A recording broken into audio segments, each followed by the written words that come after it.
Last time, since we examined the foundation of the Roman Republic, and we saw that the problems of evidence that dog the investigation of Roman history are unabated for this particular issue as well.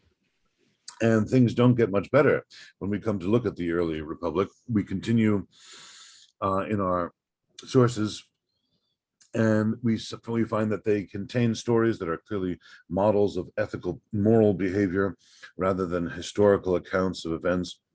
One thing, though, that does shine through from the evidence is the social political conflict that started very early on in the Republic's history, and which continued for the best part of 2 centuries on and off, and which was considered by the Romans to have shaped their republic in a very decisive way. And by that we refer to the struggle of the orders, as it is often called, or the conflict of the orders. This refers to an ongoing debate and conflict between the patricians and the plebeians over numerous issues. And what I want to do right now, this opening part of our lecture, is to examine the broad outline of the struggle, to see how it is presented to us in the ancient authors that we have available to us, to try to reconstruct what actually was going on in the background. There are hints in the sources that something more complicated than what they portray was in progress. And then we will look at the resolution of the conflict and its ramifications for later Roman society. Now, as I say, in our sources, the struggle of the orders is presented overwhelmingly as a political struggle over access to the higher offices of the Roman state and the political system of the Roman Republic. Many scholars find this very suspicious, since the course of the struggle in our sources seems to reflect very closely the course of better documented and later conflicts in the Roman Republic, which later were to bring about the collapse of the Republic, and which are referred to by modern scholars as the Roman Revolution. That was a process started in the year 133 BC and which continued down to the year 31 BC. That is a process we will give great attention to in due course, but the point I'm trying to make is that many scholars find it suspicious that the struggle of the orders looks so much like the Roman Revolution. And what they conclude from this is that the later authors have simply retrojected a familiar pattern of conflict back onto the distant and ill-documented past. Other scholars, though, argue differently, based on essentially the same evidence, and say, well, the rather restricted scope of political conflict and discourse in ancient Roman society probably meant that these guys argued over much the same thing, whether it was in 400 BC or 100 BC. So again, yet another good example of how the same body of evidence can produce 2 different, radically different interpretations. Whether or not you adhere to one view or another is a matter of how you approach the evidence. It is a cause for some suspicion, though, I think, to see this, that the struggle of the orders is presented to us as a sort of earlier version of the Roman Revolution. Be that as it may, our sources do present this as a relatively straightforward dispute over access to the higher offices of the state between the plebeians and patricians. Okay, they portray the patricians as dominating the consulship and the plebeians as agitating continuously to get in on the consulship and the upper offices of state eventually being admitted. There are some hints in our sources that the struggle of the orders ran deeper than this, though, and it is on those deeper issues that I would like to turn our attention now. In addition to access to the political system, as I say, the dominant theme comes through from the written evidence, we also hear that the plebs were demanding relief from debt. This was specifically a form of debt that is known as debt bondage. Debt bondage is a rather complex procedure. It's not simply that you go to your bank and ask for a chariot loan, and then when you fail to pay, you become a slave. Rather, Debt bondage is actually a means used in archaic societies. We have analogs for this in Greece. Usually societies that lack masses of slave labor, to acquire for the upper classes cheap labor by provision of subsistence to poor or destitute people in return for their work. The work is normally proscribed as a form of servitude, slavery.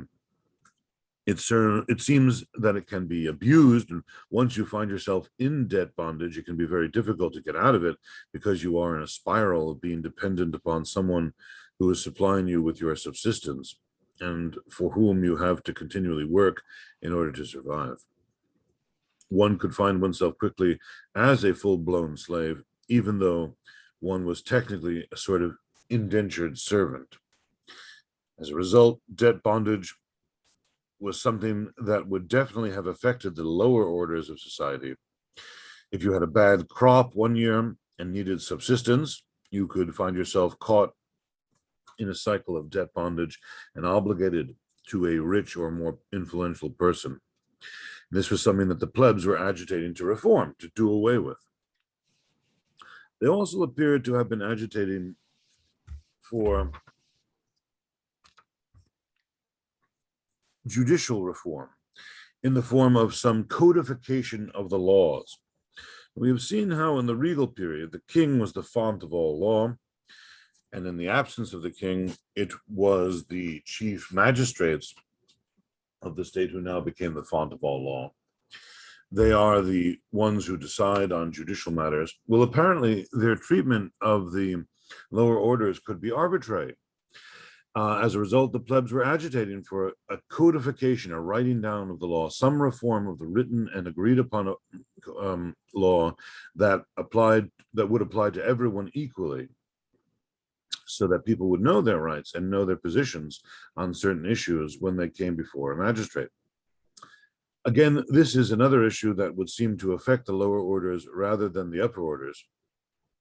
There also seems to have been a demand for the distribution of land from the newly conquered territories. You recall that Rome was constantly going out and fighting its Latin neighbors and beating them, and that meant new land. So we will be returning our attention later on today to the expansion of Rome in Italy. But suffice it to say now, as Rome and Roman power expanded, more and more land came into the orbit of the Roman state, and there was a demand from the plebs that this land be distributed evenly and that the upper classes don't just grab everything for themselves.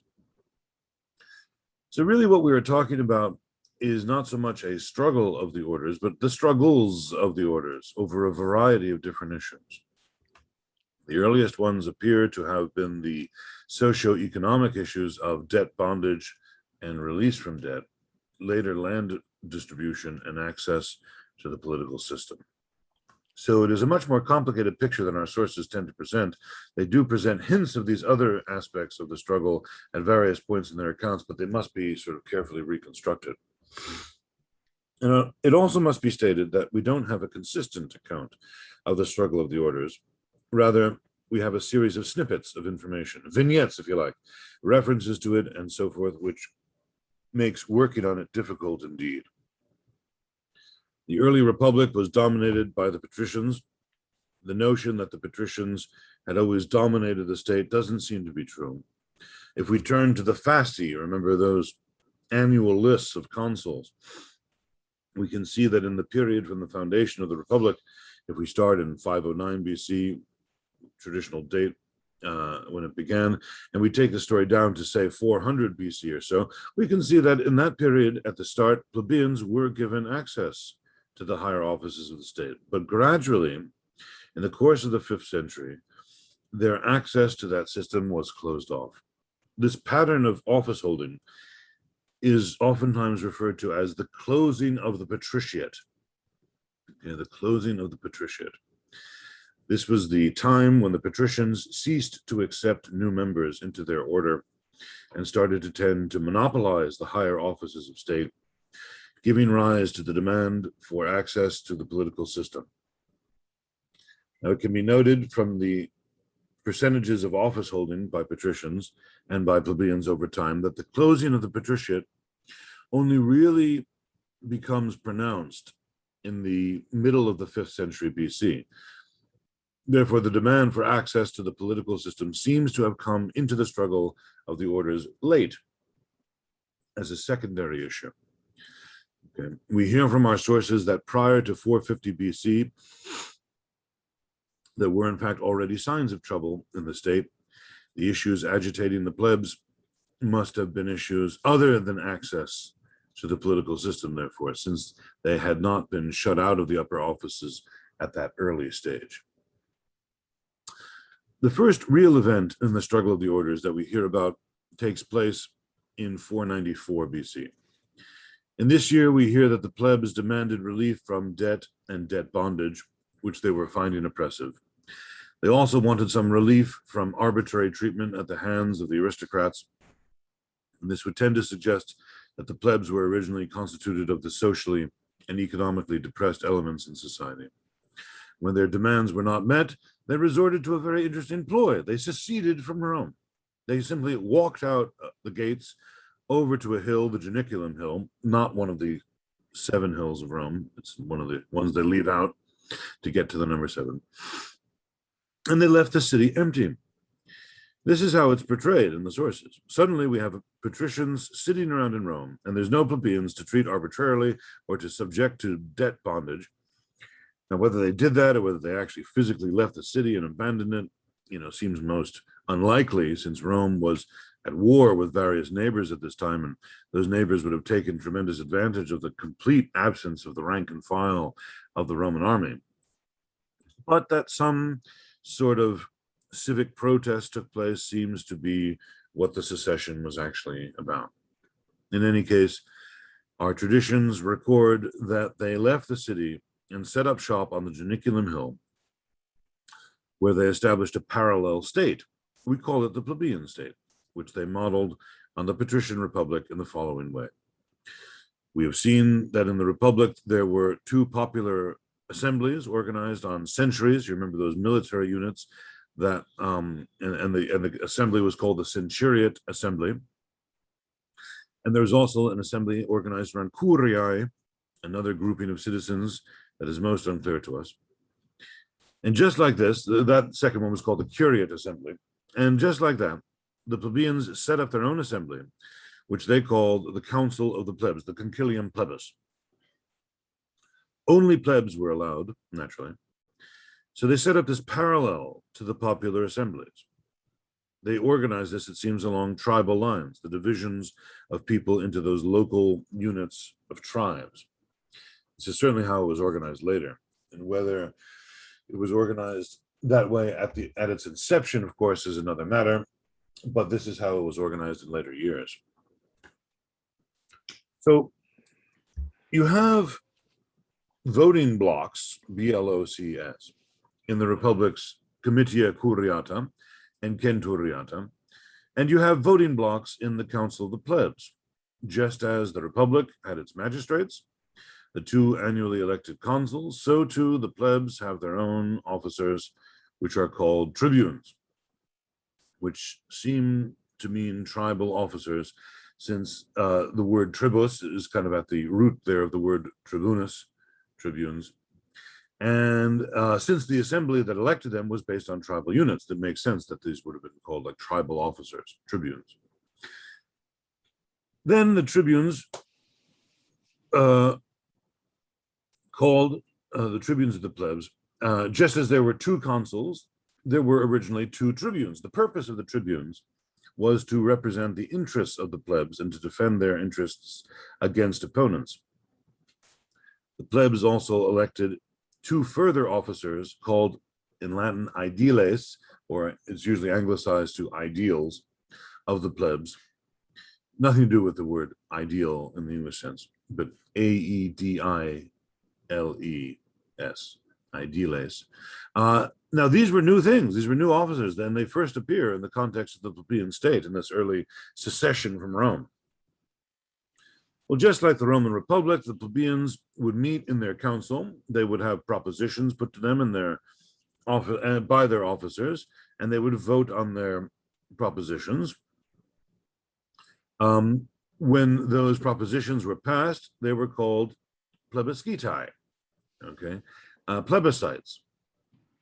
These are decisions of the plebs, initially binding only on the plebs, since no one else recognized them. But eventually we will see that the plebeian state would come to be integrated into the full republic to give us a fully developed Roman republic, the Roman state, and they would actually include all of these new developments. Well, all of this is presented to us as happening in 494 BC. It might not have all happened at this time, probably didn't. This probably was a process of evolution.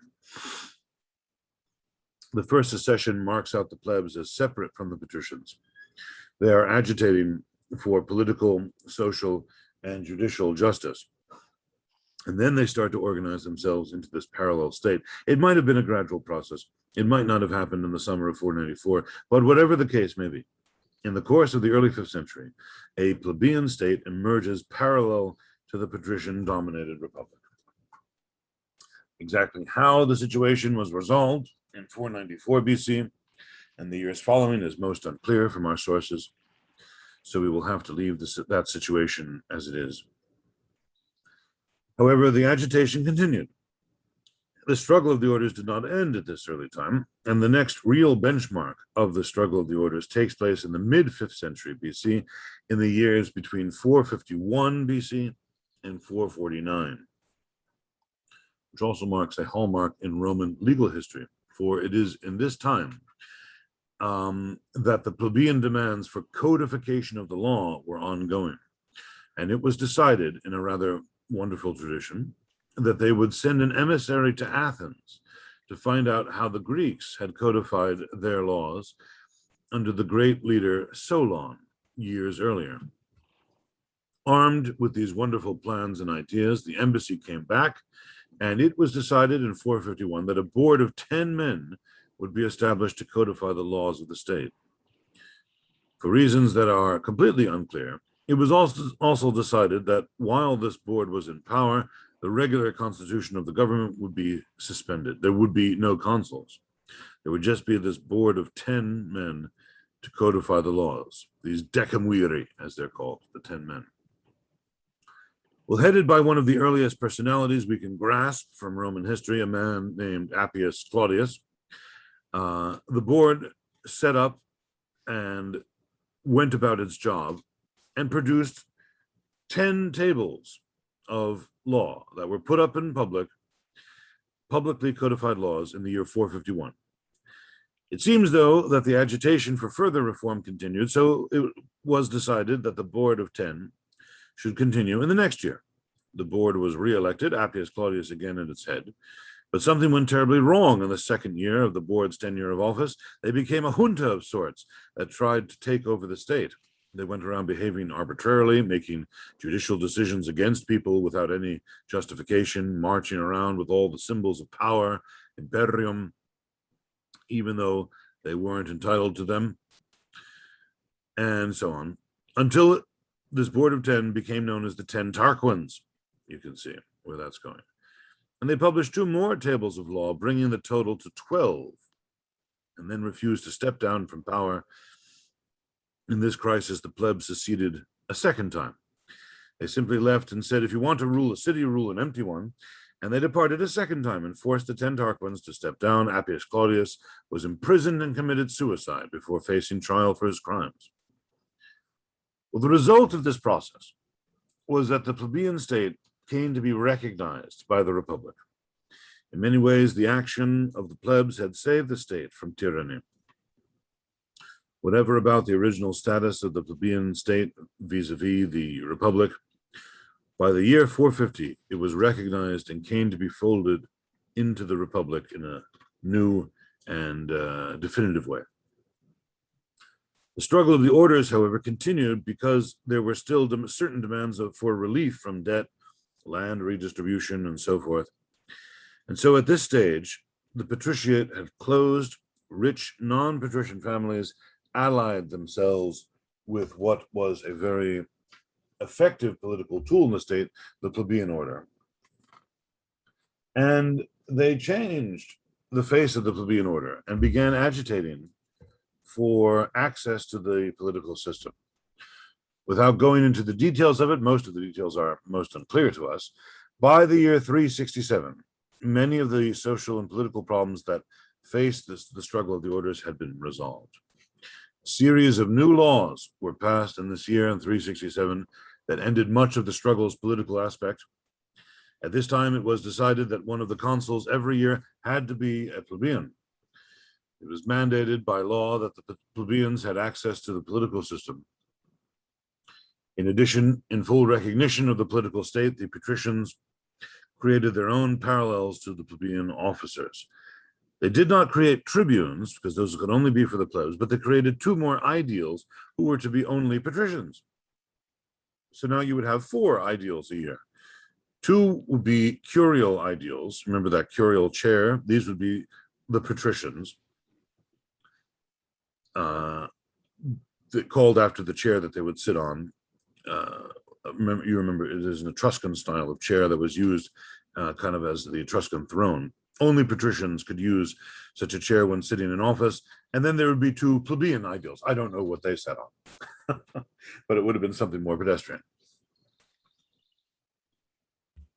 Maybe a bench. Well, in addition to that, another new magistracy was created, the praetorship. This would be one step below the consulship. This new magistracy was to be open to both orders equally. So the struggle of the orders, in its essence, ended in 367.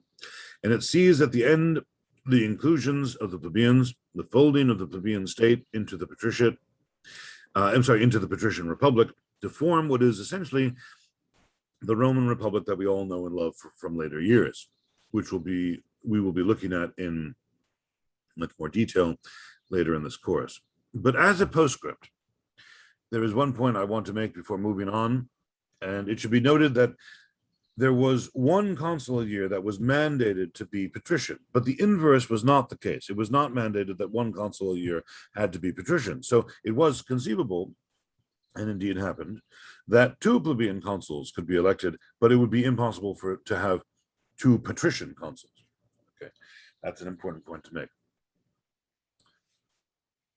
A postscript to the struggle of the orders comes in the year 287, for up to this time, as we have seen, despite the recognition of the plebeian state by the patrician-dominated republic, the plebiscites of the plebs, that is, those laws that they would pass, they seem to have been only binding upon themselves. There is some discussion about this among the Romans at this time. How do they enforce their decisions? How does the council of the plebs enforce its resolutions? It would seem to be through the threat of civil disobedience. That seems to be the only trick they have up their sleeve. If people refuse to accept their decisions, they could always secede a 3rd time, or they could refuse to cooperate with whatever order had been issued to them. If they were in any way challenged, they could call on their tribunes, their officers, to help them. This is an extremely confrontational mode of doing things, you see.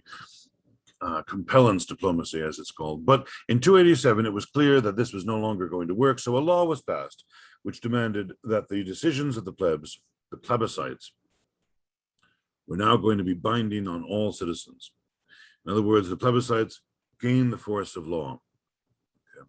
This was to have very important constitutional ramifications in the Roman state, for what it meant was that the council of the plebs was now a legislative body of the state. It could pass essentially laws that were applicable to all people in the state. I will just point out that the 12 tables that were instituted in 451 and 450 no longer survive. I'm sorry that this is the only picture I have, but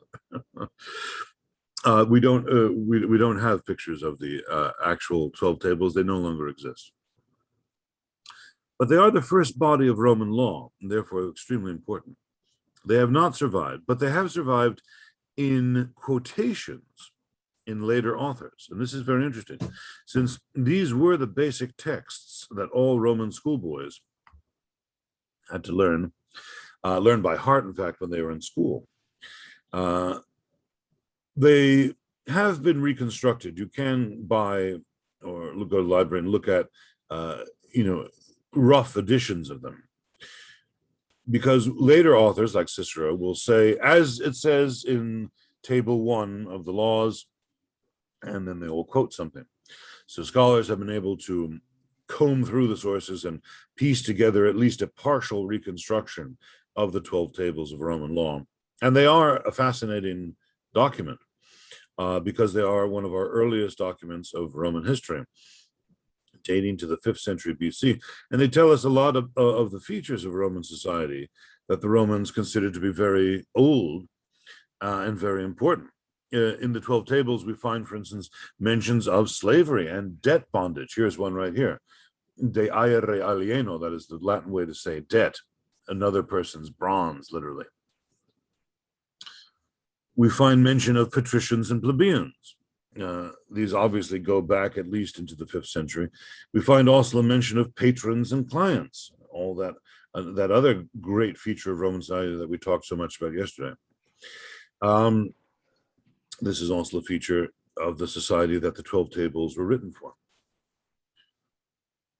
That the 12 tables, as cited in these authors, are valid and not just the inventions of later ages is confirmed by the very archaic nature of the Latin language used in these quotations. As when, for instance, Cicero cites table X says about a particular subject, blah, blah, blah. Then he will quote a table and it will be a very, very old-fashioned style of Latin. You see, Latin as a language, just like English or any other language, went through periods of evolution. And if you study Latin, in Fordham or anywhere else, you will be learning classical Latin. And so that is the Latin of the High Republic and Empire. But this was from a much earlier period. So just like it's like Chaucer's English or something like that, or Beowulf, the old archaic Latin that the 12 tables are written in show clearly that they are not written, that they're not written in a later time. Okay, that these do in fact go back very, very early. And thus they allow us to see that we are not completely off the mark when reconstructing, the society of this very early time. It's nice to have that check in such a sea of uncertainty for the written sources. It is nice to have a check to see that we are not completely off the mark as we reconstruct the broad shape of these early conflicts in the Roman Republic and the shape of society as a whole. Well, as I said, the struggle of the orders was largely complete by 367 BC, but it definitely had the nail put into the coffin in 287 with the Lex Hortensia, which was the law mandating that the plebiscites be binding on all citizens. This decision had enormous effects on the Roman state. It changed the way things were done in the Roman state. It introduced new elements into the Roman government. Into the Roman governmental system. The elements of the council of the plebs, the tribunes of the plebs, the ideals, the plebiscites, all of these are originally separatist, secessionist patterns of behavior by the plebs, which came to be folded into the Republic and became part and parcel of doing things in the Roman state. And this was to have enormous ramifications in the Roman Revolution. That period of time, as I said before, that stretches from 133 to 31 BC, when the Republic basically devolved and reverted back to a monarchical form of government. But with the closing of the patriciate and the access gained by the rich non-patrician plebeian families into the upper echelon of the state with the laws of 367, the nature of the Roman ruling class was also transformed. The definitive book about this is in German. It's called Die Entstehung der Nobilität, the emergence of the nobility. Basically what it says is that if the plebeians had started out as the lower orders of society, agitating for social, economic, and judicial justice, when they were joined by the rich upper classes, non-patrician elements, that transformed the whole nature of Roman society. The plebeians themselves were transformed. For when the rich plebs got what they wanted, which was access to the political system, they melded with the patricians to form what is oftentimes called this patrician plebeian ruling class. Roman historians don't have a lot of imagination, I guess, about this. in their naming. And this joint ruling class, this new nobility of the richer elements of the plebs who didn't make it into the patrician class, combined with the patrician class, formed this nobility, this joint ruling class of the later Roman state that is often called the patrician plebeian ruling class. And what this meant was that the upper orders now looked to their own interests, and the rich plebeians tended to disregard the agitation of the lower orders. They got what they wanted. What they had wanted was a slice of the cake. They had been given that slice, and so now, whether or not debt bondage was a problem, or whether or not there was widespread debt, whether or not the land was redistributed, and so forth, those issues no longer really concerned them because they were in the club, the white shoe boys now ruling the state. This was also going to have severe ramification for the future. Many of the issues that had agitated the plebs in the first place were not addressed, although in 326 debt bondage was legally abolished. Debt, however, was not. Debt and land redistribution continued to be burning issues for the lower orders of the Roman state and were to reappear in the Roman Revolution as serious stimuli to action. Thus, with the melding of the plebeians and patricians into a single ruling order, the nature of the Roman elite also changed. The distinction between plebeian and patrician became far less important politically. It was still important socially. It still was a powerful division socially.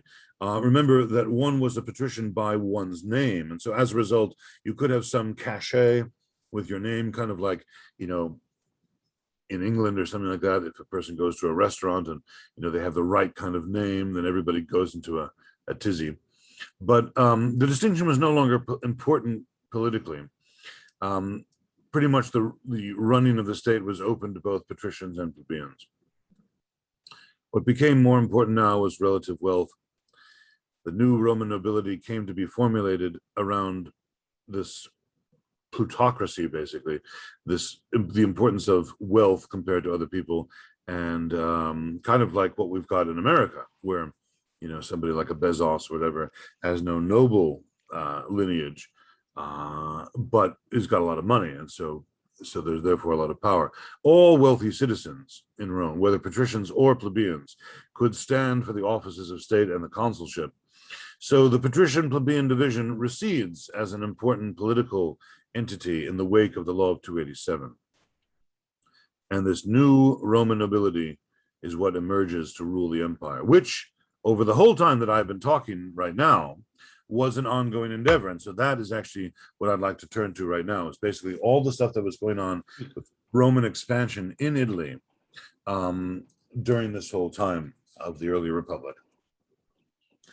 And if you're following along in the notes, this would now be the second section. Having examined the struggle of the orders, this internal domestic dispute within the Roman Republic, the fledgling Republic, we see that it lasted some 200 years. And I mentioned at the end of my comments just now that throughout this time, throughout the time that we were focused on the internal workings of the Roman state, externally, the Romans were extremely active militarily. And it is to that expansion within Italy that I want to turn now. Well, Roman expansion in Italy can be broken down into three phases. First of all, there is a long period of gaining control over their immediate neighbors, the Latins, in the plain of Latium, south of Rome. That process came to a close in the middle of the 4th century BC, when the Romans turned their attention in earnest to central Italy, and specifically to the difficult mountainous terrain of Samnium and the even more difficult obdurate inhabitants, the Samnites, who were fearsome warriors and who gave the Romans a real run for their money in no less than 3 wars, which saw Rome extend its power into central Italy.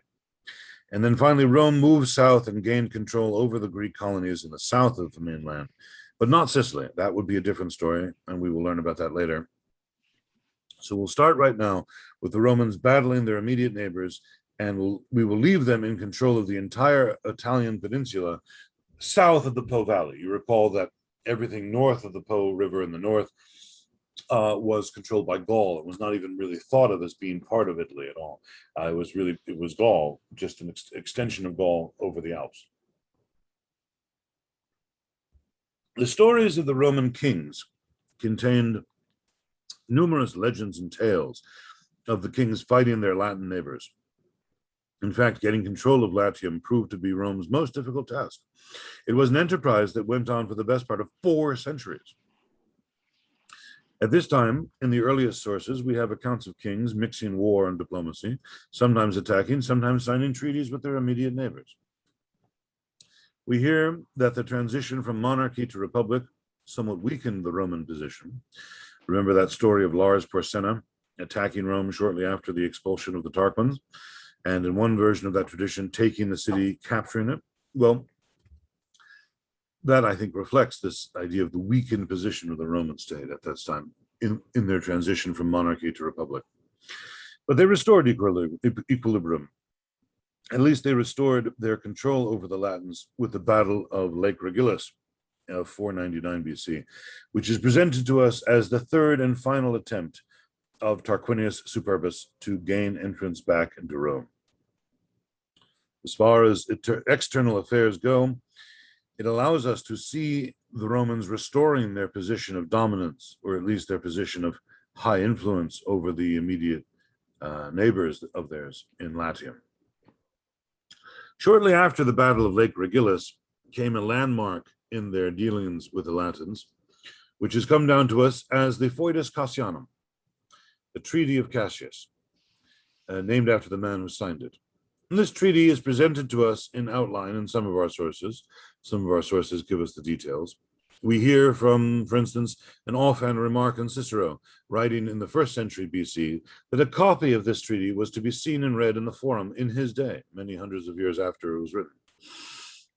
And this suggests, as we mentioned earlier, that probably accessible to our later authors was much material far older, which is now lost to us.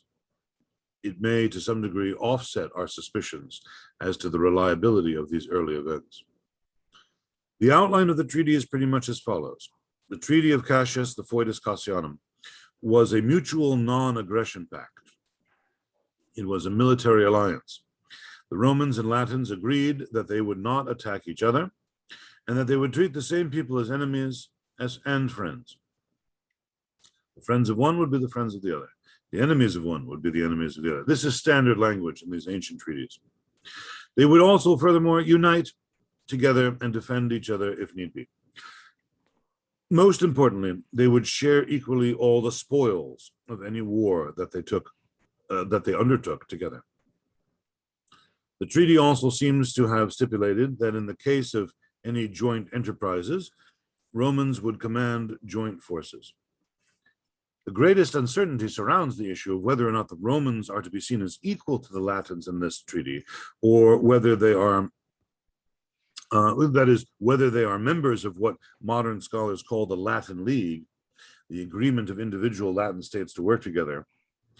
That is, whether the Romans are a member of that league with just one vote among many, or whether the Romans stand outside the league and the Treaty of Cassius is a bilateral agreement between Romans and all the Latins organized into their league, which would give the Romans much greater influence and control over events.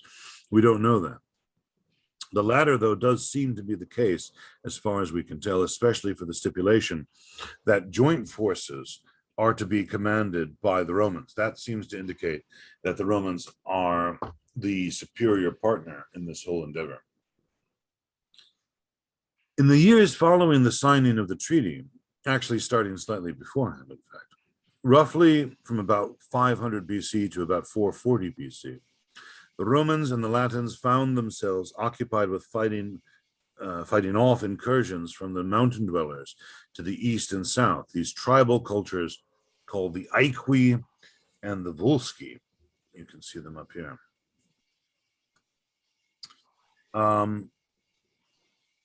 These were tough tribal fighters who would come down from the mountains during the campaigning season and raid the fertile plains, even though these were on the outskirts of the city itself. The Romans are joining up, therefore, with the Latins to face this threat together and are in constant annual warfare with these tribal peoples.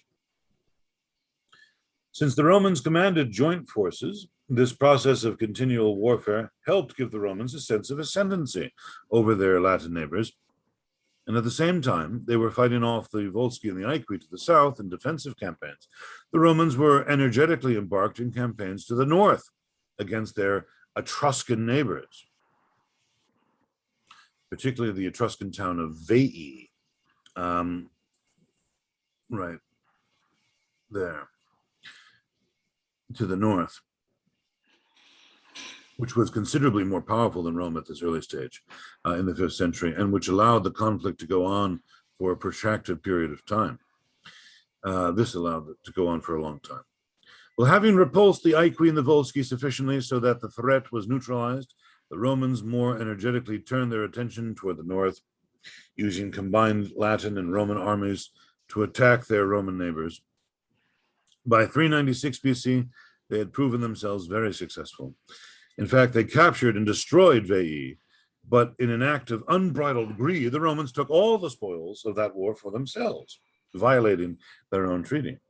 This act of arrogance was on the point of causing warfare between the Latins and the Romans when disaster struck from the north. Now, we have seen already, and we talked about just now, that the Po area of the Po Valley in the north was considered by the Romans not to be part of Italy at all. They named it Gallia Cisalpina, Gaul this side of the Alps. And this is the area which, of course, we consider to be in northern Italy today, the northern plains, but it was in that time occupied by Celtic tribesmen, Gauls. And in the year 390 BC, a large force of Gauls came out of Gallia Cisalpina and headed straight for the south. A Roman and Latin force hastily brought together to block the threat was crushed at the battle of the river Allia, and Rome lay open to the Gallic invaders. In outline, the Gauls took the city. In our stories, they destroyed the place, burned it to the ground, and the Romans came within a hair's breadth of considering abandoning the site altogether and moving somewhere else. It was forever afterwards a black day, a dies iter in the Roman calendar, on which no business could ever be held, no law courts could be opened. It was a day of mourning and grief ever afterwards. It was one of the very few occasions in Roman history that we have accounts of human sacrifice among the Romans, where they sacrificed prisoners because they were so afraid, basically, of being wiped off the map. In other words, this is presented in our sources as a complete catastrophe. But in a wonderful twist, it is presented also as a heroic catastrophe, in the same way that many cultures will turn an abject failure into something noble, the same way that, we think of, in our worst hour, we display many of our greatest traits. Think of, the Second World War, in England, the Dunkirk, debacle kind of preserves that tradition. In some ways, get the Battle of Gettysburg for the Confederates in the South, the Siege of Masada for the ancient Israelites, and indeed the modern Israelis alike. So the notion of the heroic failure is in some ways a powerful one. And the Gallic catastrophe at this time in 390 is one of several Roman heroic failures. The stories that surround the Gallic catastrophe are well worth telling, again, preserved for us by Livy mostly. And I'll just give you some of the vignettes that are really kind of wonderful images from this event that have come down to us from the sources. Just pick a couple of them. One of them, as the people were evacuating Rome, fleeing out of the gates to get away, after news had come that the army at Allia had been crushed, the river Allia, a simple plebeian, a man named Albinus, took his family in a cart and was fleeing. However, seeing the Vestal Virgins carrying the sacred objects from the hearth of Rome, he took pity on them and took his family out of the cart and put the Vestals with their sacred objects into it and allowed them to be driven in style to refuge in a nearby town. Even better, there were 8 imperious Roman nobles who were too old to fight who refused to enter into the last stand on the Capitoline Hill, the last stand of the citadel in the city. They refused to go in since they didn't want to stretch the already restrained resources of the town and maybe threaten the effectiveness of the defense. So they just simply sat in the vestibules of their houses in full stately regalia, awaiting the onslaught of the Gauls. And there is a superb moment described when one nobleman, Marcus Hyperius by name, was sitting in his house in full gear, and a Gallic band came into his house. And you must imagine the Gauls would have been a really frightening sight. They fought naked with mud in their hair. Oftentimes they painted themselves blue with woad, this kind of plant that had a sort of created a blue dye. They would have had a very frightening sort of look to them, armed with enormous swords and, of course, extremely aggressive attitudes. And the Romans by stature were extremely small compared to these northerners. So you have this large Gallic band of warriors. Hyperius stands up, looks down his nose at them, and the Gaul comes over and tugs on his beard, for which, that is Hyperius's beard, for which he gets slapped across the face for his insolence, and this prompts the Gauls to slaughter Hyperius and his family where they stood. So nevertheless, even though they were killed, it's a great image of the Roman sense of superiority.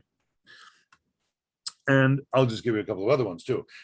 Before the Romans were making that last great stand in the Capitoline Hill, way up in the citadel there, they were expecting the Gauls to come up from one side, but then all of a sudden they began to hear a bunch of geese squawking from the other side, and that alerted them that the Gauls were coming up on the other side, and so they were able to put off at least some resistance to the Gauls before they finally did come in and even ransack the citadel. But ever after that, in Roman history, Roman religion, they had what was known as the sacred geese. And here you can see a bit of a statue that represents them, where every year they would have a festival of the geese, where they would take geese out and put them on these beautiful embroidered pillows and parade them around and perform sacrifices, not of the geese, but of incense and prayers and stuff like that, and basically celebrate these sacred animals that had helped the Romans in their hour of need. Saint Augustine, in his City of God, many hundreds of years later, has great fun mocking these ridiculous rituals, where he basically says, "Look, the gods didn't protect you at all. It was actually the geese who did. They did more for you than the gods did." And maybe just one last one. After the citadel had been sacked, and after all the Romans were, basically just brought into, captivity, at least at that moment, the Gauls demanded money, and they put up a huge scale, and they put a lot of weight on one side. They said, "We're not going to leave until you give us as much gold as balances out this weight." And so all the women came up and put their earrings there. All the rich people of Rome emptied out their stores of treasure and loaded up on the scales, until finally they evened it out, and the Romans thought to themselves, "Okay, good, at least that's over now." But then at that point, one of the leader of the Gauls, a man named Brennus, took his sword off from his scabbard and threw it onto the weight side, and so that it weighed down. In other words, he wanted that much more weight in gold. And the people looked at him and said, "But why? We agreed on this." And he said simply two words in Latin: "Why vixis? Woe to the conquered." In other words, it basically stinks for you. Well, it must be said that despite all of these wonderful stories, modern excavations at Rome have failed to verify widespread destruction at this time. If the city was burned to the ground, there is no sign of it in the archaeological record, and most scholars today believe that what happened was that the Gauls came to Rome, looted the place, to be sure, ransacked it, no doubt, were perhaps bought off with a large bribe, just as the stories kind of indicate, and then they left. The Gauls weren't interested really in occupying Rome. That wasn't really their style. They just wanted some loot and then move on. And that's basically what they did in all sorts of other parts, even in Greece and all throughout Europe. So the Gallic raid no doubt humiliated Rome, but it did not seem to have greatly deterred them from their chosen course of expansion over their neighbors. And in the years following the Gallic raid, the Romans built a 7-mile stretch of walls around the city. This is another sign, by the way, that the Romans themselves were not as devastated by the Gallic raid as they would have us believe. It is not the act of a defeated and crushed people to build a large stone fortification 7 miles in circumference around their town shortly after the catastrophe. Clearly, Roman power hadn't been broken totally, even if the Romans had lost considerable face in the incident. Not going into detail, the Roman incursions into Etruria to the north and Latium to the south continued as relations with the Latins reached a peak in the Latin War of 341 to 338 BC, which finally saw the Romans establish control over their Latin neighbors. By the date 238 BC, the Romans had absorbed and conquered all of the Latins. And with control over Latium secured, the Romans then turned their attention to the southern western flank of the Italian peninsula, where they found the Samnites. Now, the Samnites were a formidable opponent. They were one of those Iron Age cultures that we talked about earlier on the first day of our course. They were a warrior society, tough fighters, as mountain men tend to be throughout history. They had initially signed a non-aggression pact with the Romans, but had then turned their attention to raiding the area of Campania, the plain south of Rome, to the plain of Naples. Raiding into Campania resulted in the locals in that area appealing to them. And this is an interesting fact. It shows that Rome was recognized at this point as a force to be reckoned with in the Italian geopolitical scene. So when the Campanians felt pressed, they appealed to Rome for assistance, and in 343 BC, the First Samnite War took place. It lasted only 2 years and was a rather indecisive affair, and resulted in a renewal of the Romano-Samnite treaty of some years prior. However, with Roman control over Latium, and now with somewhat of a foothold over the Campanians in the south, the Romans began to extend their powers around the borders of traditional Samnite territory, and they did so predominantly by founding cities and colonies as the boundaries of Samnite, at the boundaries of Samnite territory, squeezing the Samnites in and putting them under pressure. The Samnites, of course, were not blind to this, and as a result, in 326 BC, the Great or Second Samnite War broke out. This was a more serious conflict than the Romans had fought to date. It lasted over 20 years. It was a tumultuous struggle and showed the Romans sharply defeated on a number of fronts, but continuously coming back and continuing the war in the face of whatever odds would be thrown at them. In 321 BC, one of the worst humiliations in Roman history took place. A Roman army under the consuls, under consular command, was trapped in a valley in Samnite territory. And the Samnites, as I mentioned, lived in the central part of Italy in the Apennine Mountains, very mountainous territory, very hard terrain to fight over. And the Samnites knew it well, and the Romans did not. So the Samnite general managed to trap a Roman army in the valley, and it was forced to surrender. The Romans were stripped then of their armor, which is a great humiliation for an ancient warrior. If you've ever read the Iliad, you know that this is always the first thing that a person does after he has killed his enemy is strip him of his armor. And of course, if you just remember the historical fact that everybody had to provide their own armor, you could only fight in the army if you could afford your own equipment. You were essentially being mugged on a large scale here. So if that weren't enough, they were then also forced to undergo a ritual humiliation by being forced to march under a yoke used to connect, and that is, a large harness used to connect oxen to a plow. This was apparently symbolic of the Romans being equivalent to pack animals. It's a tremendous humiliation. The Samnite army, fully armed, stood around and mocked these Roman soldiers as this process went on, and it was long remembered in Roman history. This is one of the things that other later historians would then look back upon, modern historians, and say, it was these kind of things, the sack of Rome by the Gauls in 390, these ritual humiliations that they suffered at the hands of the Samnites, that kind of forced Rome to be so violent and so imperialistic. that is not necessarily the case. That is not necessarily a correct analysis of things. But anyway, later modern historians would definitely make that case. Anyway, the upshot of all of this was that it only fueled Roman desire to continue the war. And by a combination of diplomacy and military operations, by 304 BC, the Romans had secured the surrender of the Samnites, and nominally, the old treaty was renewed. In reality, however, Roman power now extended into Samnia. Samnites had been now twice defeated by the Romans. Not long afterwards, within 6 years, the Third Samnite War had broken out. It seems that Roman wars always come in groups of 3. You'll find that throughout our course. They're continuously having the first, second, and third wars with people. Anyway, the Third Samnite War lasted from 298 BC to 290 BC. And in many ways, it is something of a misnomer. With the end of the Second Samnite War, Roman power now extended not only over Latium, it extended all over central Italy and was now encroaching into Campania as well. Anyone with any sense would have realized what was happening. So when the Third Samnite War broke out, it quickly developed into a sort of pan-Italic resistance to the threat of Roman expansion.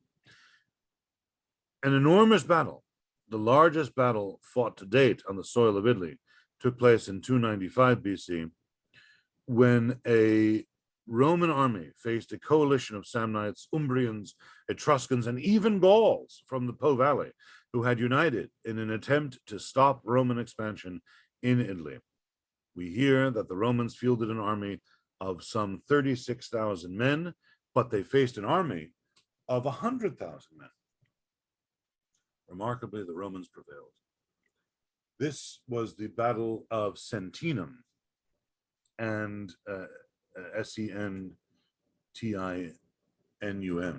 And in many ways, it marks the last stand of free Italy against Roman expansion. Following this, Roman control over all of central Italy from the area south of the Po Valley down to the Greek colonies in the south was secured.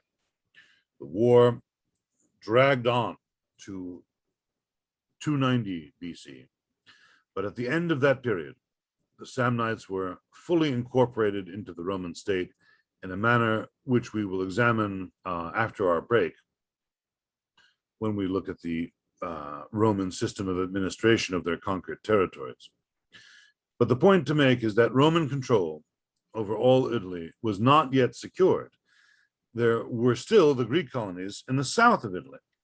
And one of these colonies was the colony of Tarentum, right in the heel, the instep, really, if you like, of Italy, kind of right in the middle, right there. Again, if you think of Italy as a boot. Well, this place, Tarentum, had been worried by Roman expansion for some time. And finally, in 280 BC, it found itself facing the extension of Roman power south from Campania. In particular, the Romans made an agreement with a neighboring and rival state of Tarentum called Thurii, which is just a little bit kind of further down from Tarentum. They made an agreement with that state, Thurii, and the Tarentines understood this to be a direct threat to themselves. With Thurii now aligned with the Romans, the Tarentines faced a serious threat to their security because Thurii, you see, was one of their rivals. Feeling that they were unable to face the Romans and their control over Italy alone, the Tarentines appealed to one of the more colorful characters in ancient history, a man with the name of Pyrrhus of Epirus. This is King Pyrrhus of the King of Epirus, which was just across the Adriatic Sea along the shores of what is modern-day Albania, basically just right over here. A little bit off of what you see on the screen. His kingdom, Epirus, included parts of modern-day, what used to be called Yugoslavia, Albania, Macedonia. Pyrrhus was a young, energetic, and ambitious king, a Greek king on the Hellenistic model, who, when he got the invitation to come over to Italy, was only too happy to accept the chance for some military adventure across the sea. And in 281 BC, he arrived with an army of 25,000 highly trained troops, who fought in that formidable formation known as the Macedonian phalanx. So the traditional phalanx was with about 6 foot long spears that, and it would be about maybe 3 or 4 rows deep of men. The Macedonian phalanx, by contrast, would be about maybe 18 foot long pikes and about maybe, I don't know, 12 or so rows deep of men. You can see that the first several rounds, it produces a lot more bang for your buck, basically. You have a lot more pikes all sticking in your opponent's face, and then the other ones on top could come down and may have even protected against arrows. He also, so it was a very formidable military formation. Pyrrhus also brought with him something that the Romans had never seen before, and that was war elephants. He brought 20 war elephants with him before. Pyrrhus's well-equipped, highly trained Greek-style army was certainly something that the Romans had never fought before. They were used to fighting tough tribal peoples in Italy, but this was a quasi-professional force. The Greek phalanx, for goodness sake, especially in the Macedonian version of the Greek phalanx, was an incredibly powerful ancient tactic. So it presented something of like a hedgehog, really, of spears to the enemy, which would advance en masse across the field and literally shove an opponent off the field and just kind of march all over them. You know, 18 ranks of troops marching shoulder to shoulder with enormous pikes, looking like an enormous porcupine, basically, coming at you. And if there were elephants involved in the mix, that was so much the worse. The elephants would, in ancient battles, oftentimes would come first, kind of like tanks. They would scatter the lines, and then there would be the Greek phalanx marching down on top of them, on top of the enemy. So a very formidable force. In 2 quick battles, in 280 and 279 BC, Pyrrhus succeeded in defeating the Romans. The story goes that Pyrrhus, because of the enormous casualties incurred in fighting these battles, Pyrrhus, when he was being congratulated by one of his officers, who said, "Sir, congratulations on a fine victory over the Romans," Pyrrhus's response was, "One more victory like that, and we're done for." This has given rise to the phrase a Pyrrhic victory, a victory that is not worth winning because it comes at too high of a cost. The Tarentines, in rather fickle fashion, once they had seen the Romans defeated, figured that Pyrrhus had outlived his usefulness and turned their backs on the man that they had invited over to help them. Pyrrhus, for his part, got restless and took off for Sicily. Following his defeat of the Romans in 279, he went down to Sicily looking for some more military adventure, but proved himself to be rather ineffective there. He didn't really succeed in doing anything in particular, and he came back to Italy again at the invitation of the Greeks in the south, who were again feeling the pressure of the Romans in 275. And another major battle was fought against the Romans, this time with no decisive outcome. So the Romans, by this point, this is a characteristic of theirs. They may get defeated a couple of times, but they will think about what has happened and they will learn from it. And they tended not to get defeated again afterwards. So they were capable of fighting this large Hellenistic army, Macedonian phalanx, to a standstill. And this convinced Pyrrhus that his campaigns against the Romans in Italy were a fruitless endeavor, which they were. So he departed back for his own kingdom. Just as a postscript to him, he was killed in an extremely ludicrous fashion later in life while attacking neighboring towns near the Balkan region outside of his territory. And entering one of these towns, which he had taken, a woman threw a tile down from a roof and hit him in the head and killed him.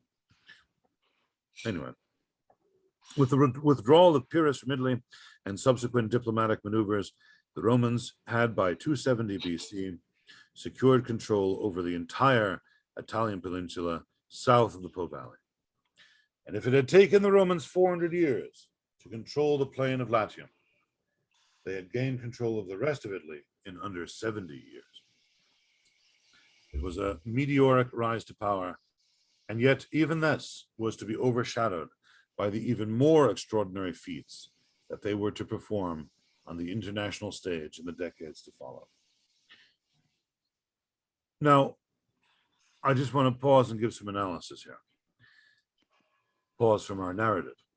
The expansion of Rome in Italy carried several important ramifications for Roman society and politics that we should look at to close out this portion of the lecture. In the first place, the authority of the Senate was greatly enhanced by the continuous warfare. You see, the Senate appears originally to have been an ad hoc advisory committee to the king, which then became a standing advisory body to the magistrates when the Republic started, and it was comprised of the most influential Romans that there were. As a result, the Senate contained within its ranks all of the experienced generals of the Roman state, not to mention the wealthiest and best educated people in the Roman state. And what with the continuous warfare of these years, the prestige of the Senate and its grip over Roman politics was greatly enhanced. Naturally enough, if there is continuous warfare, one will pay close attention to what one's generals and ex-generals have to say. Although the Senate was technically an advisory body, its political control over the Roman state was greatly enhanced by the wars of expansion in Italy, and was to be even further enhanced by the international war that Rome was about to embark upon. And it is important to restate that the control or the high position of the Roman Senate in the Roman state was a product of circumstances, not of constitutionality or the passage of laws. It was a product of circumstances. This is characteristic of the development of all Roman political institutions and bodies. They just kind of evolved organically, and their prominence or lack of prominence, just like the formation of these bodies that we learned about with the struggle of the orders. They just happened naturally. It wasn't like they, the way our founding fathers sat down in Independence Hall and put it all together. It was a slow and long organic evolutionary process. The Senate rose in prestige, but also there was tremendous economic growth, naturally enough, as an offshoot of Roman expansion in Italy. All that conquering and all that loot coming in. We see a rise in the population of the city at this time. There is evidence archaeologically of more building going on in Rome, larger and bigger public buildings being erected from archaeological evidence. We can tell this, excavations. We find a greater concentration of luxury goods turning up. There seems to have been a concomitant rise. There seems to be a concomitant rise in the number of slaves also that were brought in. Remember what I said before, there was no racial component to slavery in ancient Rome. It was simply people being captured in war. And if we think about it like that, it is not exactly uncoincidental, is it, that debt bondage was abolished in 326 BC, that issue that we began the class with today, just around the time that the Romans were being so successful against the Samnites in expanding their power in central Italy, and therefore having access to more slaves. Who needs debt bondage anymore when you have slave labor? As a result, it does seem to be the case that slaves increased in number and frequency in the Roman state at this time. The final ramification of the Roman expansion in Italy must be the great cultural change that the Romans underwent at this time. They had been familiar with Greek culture through the Etruscans, but now, with having direct dealings with the Greek cities of southern Italy, in fact, being in the position of controlling those cities, the level of Hellenization of Greek cultural influence on the Romans began to increase, especially in the years following the wars against Pyrrhus from 270 BC onwards. And that process of Hellenization was to pick up at an even greater pace when the Romans came to encounter the Greeks directly in their homeland in the Eastern Mediterranean as they expanded their empire eastward. And the expansion of Rome on the international scene is something that will occupy us for the rest of today. But before we get to that, let us take a little break.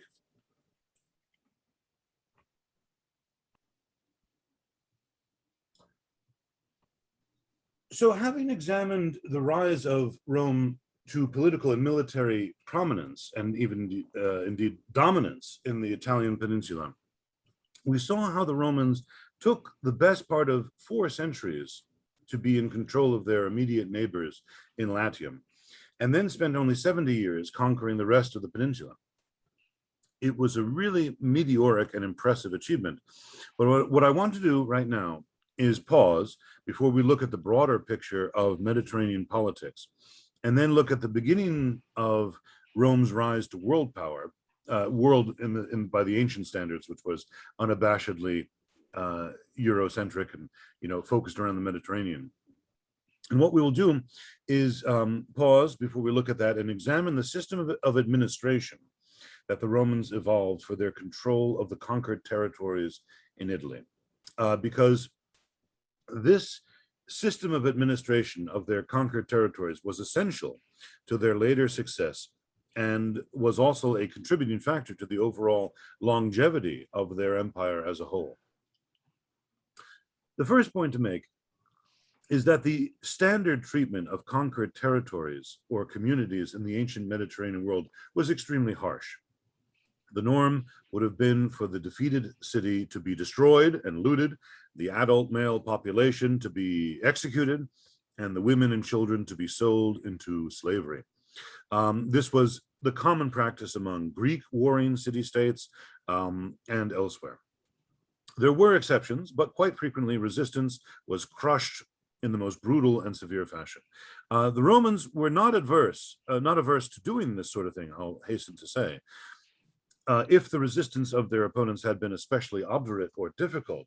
But what makes them remarkable is that they evolved apparently quite early on in their career as in imperialism.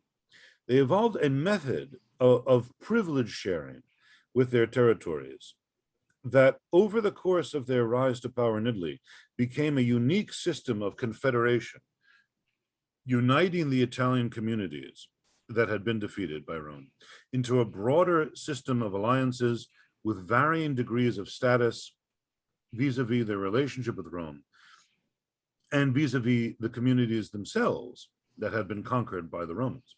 Okay, so they developed this extremely complicated and really ingenious system of privilege sharing that is generally termed the Roman Confederation of Italy, this network of conquered territories and peoples that are then allied with Rome. And I would say, and it's not just me, actually, one of the greatest Roman historians of all time, Theodor Mommsen, a German of the 19th century and early 20th century, he basically said that this system of privilege sharing and the way that the Romans were able to make a confederation of their conquered territories really stands at the root of Roman imperial success in the Mediterranean. So first, I want to outline the nature of that system as best as I can. And of course, you won't be surprised to hear that the early origins of the system and the early shape of it are unclear to us, given the nature of our sources for this early period. I will stop saying that at some point. In the next, probably the next time around, we'll be in a much more firmer period where we have a lot more clarity in our sources. But at this point, the early period is still quite unclear. And then having done that, we will examine the ramifications and consequences for Rome and for Italy of this system. Well, it seems that the Romans adopted the system of privilege sharing fairly early. We hear that Tarquinius Superbus, the last king of Rome, signed a treaty with the neighboring town of Gabii, a Latin community, which included a clause giving the Gabii equal citizen rights with the Romans. Okay, now the technical term for this is isopolity. Okay, that is just simply a Greek-derived term meaning equal rights of citizenship, and in this case, equal rights of citizenship with the Romans. By the 3rd century BC, the Romans had evolved a secondary style of citizenship, however. And I won't call it second-class citizenship because that has a different set of negative connotations, but it was a level below full citizenship. And they called this citizenship without the right to vote, or in Latin, civitas sine suffragio. That word suffragio at the end there gives us the word suffrage, meaning the right to vote. So civitas sine suffragio, citizenship without the right of taking part in the political system. The origins of this system remain somewhat unclear, but it does seem to have been in place by roughly 300 BC. Another parallel line of development that the Romans embarked upon apparently very early on in their history was a system of colonization. Now, I mentioned earlier the Greek colonies in the south of Italy, and I pointed out how the Greek colonies, whether in Italy or elsewhere in the Eastern Mediterranean, were independent city-states. They weren't part of an imperial polity by the Greeks as instruments of control in new territory. But this is not the case with the Roman colonies. Roman colonies very much are instruments of empire. The colonies that were sent out by the Romans within Italy and eventually outside of Italy were 100% means of control for the Romans to establish garrisons of soldiers in conquered territories, and also to introduce the Roman style of life, Roman urbanized culture, to non-urbanized parts of the world, especially when they found themselves in control of areas further afield like Gaul, modern-day France, and Spain, and even the very western parts of Germany. All of which were controlled at this time and in subsequent centuries by Iron Age tribal cultures, non-urbanized tribal cultures. In the earliest years, it seems the colonies were a means of establishing a firm Roman foothold in conquered territories. They were often located at strategic locations. It seems that prior to 338 BC, the colonies were originally comprised of a group of families of Roman citizens with a group of families of Latin allies sent out together. So together the whole community was given another form of quasi-citizenship called the Latin right, or the Ius Latii, which is a more restricted form of citizenship than the civitas sine suffragio. That is, that citizenship without the right to vote. And I'll deal with this second group in a moment. Following the final subjugation of the Latins in 338 BC, the Romans also began to establish colonies of pure Roman citizens, sending out colonies just made up of full Roman citizens. These colonies were founded outside the original Latin territory and seem to have been located at strategic locations. Many are to be found along the coast, and they are often called maritime colonies for that reason. They seem to have been in places where the Romans were eager to secure their coastal territory and to make sure they would be safe from any seaborne attacks from any enemies. Again, these are strategic instruments of empire, whether they are Latin colonies or full citizen colonies. Now, the system of colonization, which had been going on from earliest times, modified slightly after 338, but continued down to around the early part of the 2nd century when it stopped. It was not to be revived again until the 1st century BC. And as we will see in the context of the Roman Revolution, when we discuss that, that's when it would be revived. We will see it then revived in slightly modified form, so that by the 1st century BC, we will have no less than 3 different styles of colonies. We have colonies of full Roman citizens, then we have colonies with the Latin rights, the Ius Latii, and finally we have a new form of colony that would become popular in the 1st century called the double colony. This was the insertion of a group of Roman citizen colonists into an existing community. You have a double colony, therefore, a double community. People who were citizens of their own town before the Romans came, living side by side with a group of Roman colonists in their midst. And this is what is called by modern scholars a double colony. I mention all of this, and if it's complicated, don't worry about it, the details so much, but I mention all of this to show you that this is a very complex and indeed evolutionary process, a process that reflects something deeper about the Romans themselves. And I might as well mention this now because we will be seeing it again in the future. That is, there is a remarkably adaptive and pragmatic nature of the Romans when it comes to matters administrative. Yes, they are conservative. There's no doubt about it. They have this deep veneration for everything old. And they, how should we do things? The way that our ancestors did them.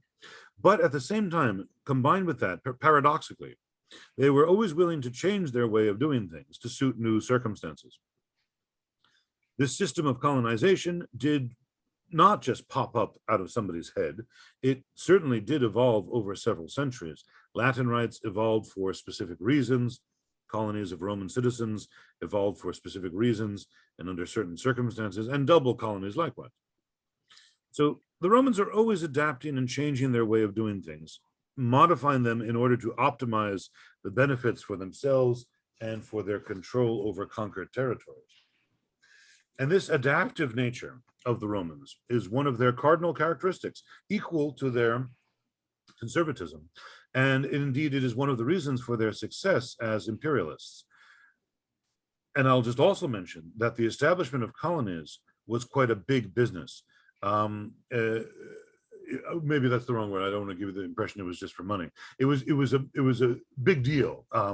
When they would go out and establish new colonies, officials would be assigned to go out and find a spot. Colonies were usually founded on virgin soil. The exception would be the double colonies, where the colonists are inserted into an existing colony. By and large, Latin and full Roman citizen colonies are established on virgin soil. And what would happen is a board of officers would be established and then sent out to chart the spot, to demarcate the places where the plots of land will be, where the main center of town would be, and so forth. We would just look at that as city planning. But for the Romans, it had a religious quality to it. The founding of a city was bound up with the worship of the gods of that territory, and so there had to be all sorts of rituals that were performed. The colonists themselves would be grouped together. They would be assigned plots of land in the new territory. They would all go out together, and these very important religious rituals would take place to notify the gods that a new community of Roman citizens and devotees is being established that will require their protection. As I say, the boundaries of the colony would be set, usually all surrounded by religious ritual, and then the colony would start to construct itself and build its urban center. After that, the families would move in and start farming. It is quite a big business surrounded by a lot of hullabaloo, and one must imagine it must have been a time of considerable excitement, as well as a very useful way for the Romans to siphon off excess population from their own city themselves. It's very handy to have the ability to establish new colonies and siphon off the landless mobs of people accumulating in Rome. Remember, we are still in an age long before any kind of social welfare or anything like that. So if you have a large population that is not doing a lot in your community, that is a burden to the community. So it's very handy to be able to get them out and establish them in new towns and cities around Italy. No, just to return to that second of these groups, the Latin rights. This is a subject or process that is shrouded in uncertainty at its roots. It becomes clearer to us later when it is a more complex system, because it has gone through the process of adaptation and evolution, which I have mentioned. But it seems that in its earliest stages, the Latin rights, the jus latii, comprised the ability of people who were living in Latium, who were not granted full citizenship by the Romans, to enjoy certain privileges of citizenship without enjoying the full rights of citizenship. It's kind of like maybe our resident aliens or something like that, maybe like a green card holder. One of the most interesting things about Latin rights was the potential for naturalization. So in that regard, it's actually very similar to the green card in America. One could move to Rome, register in Rome as a Latin citizen, and then be in time, and usually through military service, upgraded to being a full citizen. Okay, this is one of the biggest similarities between ancient Rome and America. The ability to become a citizen, which is very, very rare in the ancient world, to become a citizen of a place where you weren't born. And indeed, I might also add, it's very rare still in the modern world. I mean, most countries do not give away their citizenship as easily as we do, by any means. Well, and anyway, another feature of the Latin rights that seems to be very early was the right of intermarriage with full citizens. So one had the right, if you were if you were a part of the jus latii, this kind of second gradation of citizenship, one had the right to marry a woman of full citizenship stock, and any children that were produced of that union would be full citizens themselves. The Romans then modified and changed the system of Latin rights. The colonial Latin right was the same in every respect as the earlier Latin right, only that it lacked the right of intermarriage. So for people who were not in the city itself, but who were part of these colonies of Latin rights, that one right was taken away. That is something that they decided on for whatever reason. We don't really know, but for some reason they decided that had to be withdrawn from colonial Latin status. So again, it is a process of adaptation and evolution.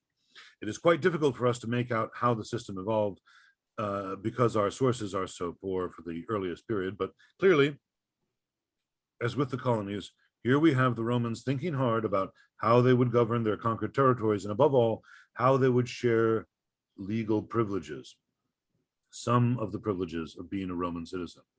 And this is really quite a unique thing by ancient standards, as I keep stressing, is the Roman treatment of conquered territories. They did not just crush their conquered territories underfoot. There was a deliberate attempt to partially integrate the conquered peoples into the state of Rome.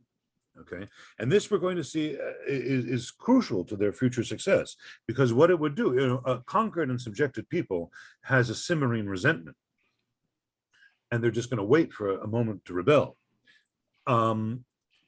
Just look at our own American history, right? The American Revolution began because of abuses that the English government was inflicting upon the American people. But when people feel they have a stake in the larger government, when they feel like they have benefits by playing ball, then they will fight for that system. Okay, and that is indeed exactly what would happen with Rome. If we move along, we can see that the foundation of Roman colonies continued apace with Roman expansion, but that itself could lead to conflict.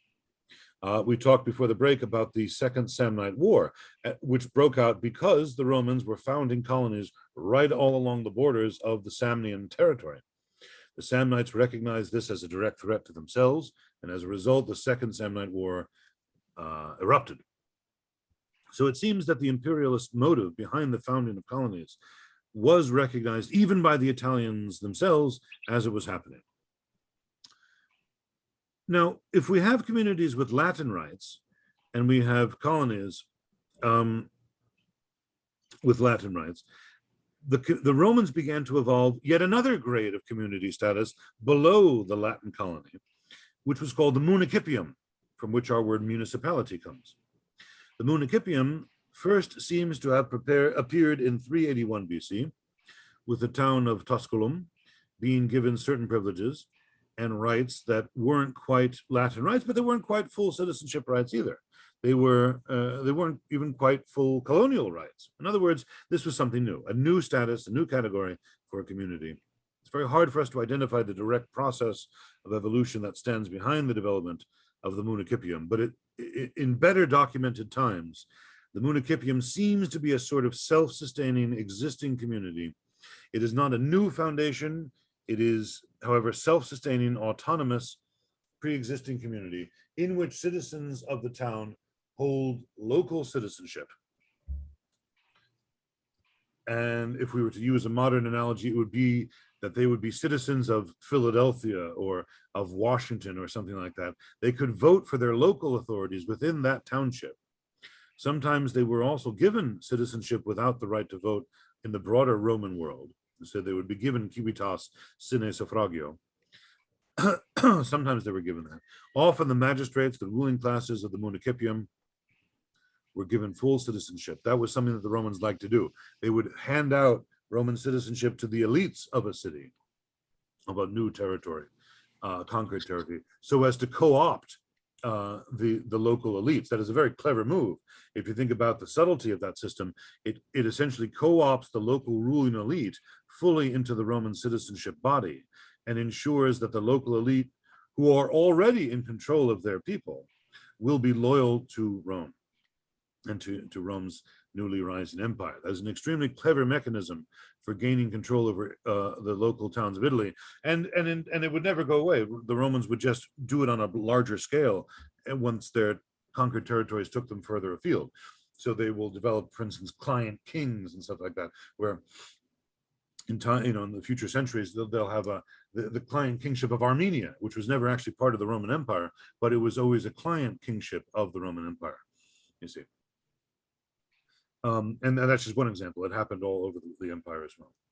Well, at some stage in the 3rd or maybe in the 4th century, the Romans developed yet another level of community status below that of the municipium, which they called the civitates foederatae, the treaty states, the confederate states. These were states which had a treaty with Rome that dictated specific individual privileges and duties that the community owed to Rome, and that Rome, for its part, owed to that community. These treaty states were originally called the allies by the Romans, but that phrase, that word socii, allies, came to be applied to all the Italian subject communities under Roman control by the 2nd century, regardless of their status. Okay, so there's a little kind of ambiguity there. The developed Italian confederation, therefore, was a complex quilt, a complex patchwork of community statuses. And just to review it again in its developed form, that would be by the 2nd or 1st centuries BC. All the communities of Italy would have existed in a specific relationship with Rome. At the top are colonies of full citizenship, full Roman citizens organized into an independent community. Next came the Latin colonies with people who had the jus latii, the Latin rights. Below that, below the Latin colonies came the municipia, the local communities in which only the magistrates held full citizenship of Rome, and the citizenship body may have had a lower class form of Roman citizenship, but were essentially members of their own self-governing local communities. And lastly, below those came the treaty states, the civitates foederatae, whose states and privileges were determined bilaterally in their arrangements with Rome. What is so clever about this complicated system is that there is always the potential for improvement. You have essentially a ladder of community status. If you start out as a treaty state, one of the civitates foederatae, and you are a good little boy, and you do as the Romans insist, there is the possibility for you to be promoted by a vote of the Roman people, the Roman Senate, up the ladder. There is always a chance to better yourself. And the way to better yourself is to do what the Romans want you to do. That is, of course, to be loyal in battle. If there is any kind of rebellion or invasion, definitely to show that you are loyal by not taking the side of that rebellion or invader, like Pyrrhus. This is an excellent system for controlling and marshaling the resources of Italy, because now there is a distinct incentive to not rebel, to not go against Rome. Eventually, these statuses, colonial, Latin, and the municipium, could be conferred on any community by a simple vote of the Roman Senate. It did not have to be a new foundation. Any community at all could be declared a colony of Roman citizens if the Romans decided it was so. This helped allow the subject peoples to recognize that they had a chance of betterment, of going up the ladder. It is important to stress that in every case, each of these arrangements are bilateral between Rome and the specific communities. This effectively encourages the locals to look toward Rome for their betterment. You see, it directs the loyalties of the subject communities to Rome, and that is one of the chief strengths of this whole system. Well, as a result, adjacent communities could have widely divergent status in their relationships with Rome. It would be possible, for instance, to have a full colony of Roman citizens, a municipium, and a treaty state all within a single locality, but all enjoying widely divergent status relationships with Rome. And this would, of course, discourage those communities from working in concert together against Rome, right? Why would a colony of Roman citizens throw in their hat with a treaty state that had so much less going for it when they are already doing quite well out of the Roman Confederation of Italy. Again, an ingenious way of organizing and ruling over these territories. You could call it divide and conquer, and that indeed is a Latin expression, divide et impera. But nevertheless, it's not quite as cynical as that. The people did have real benefits from playing along.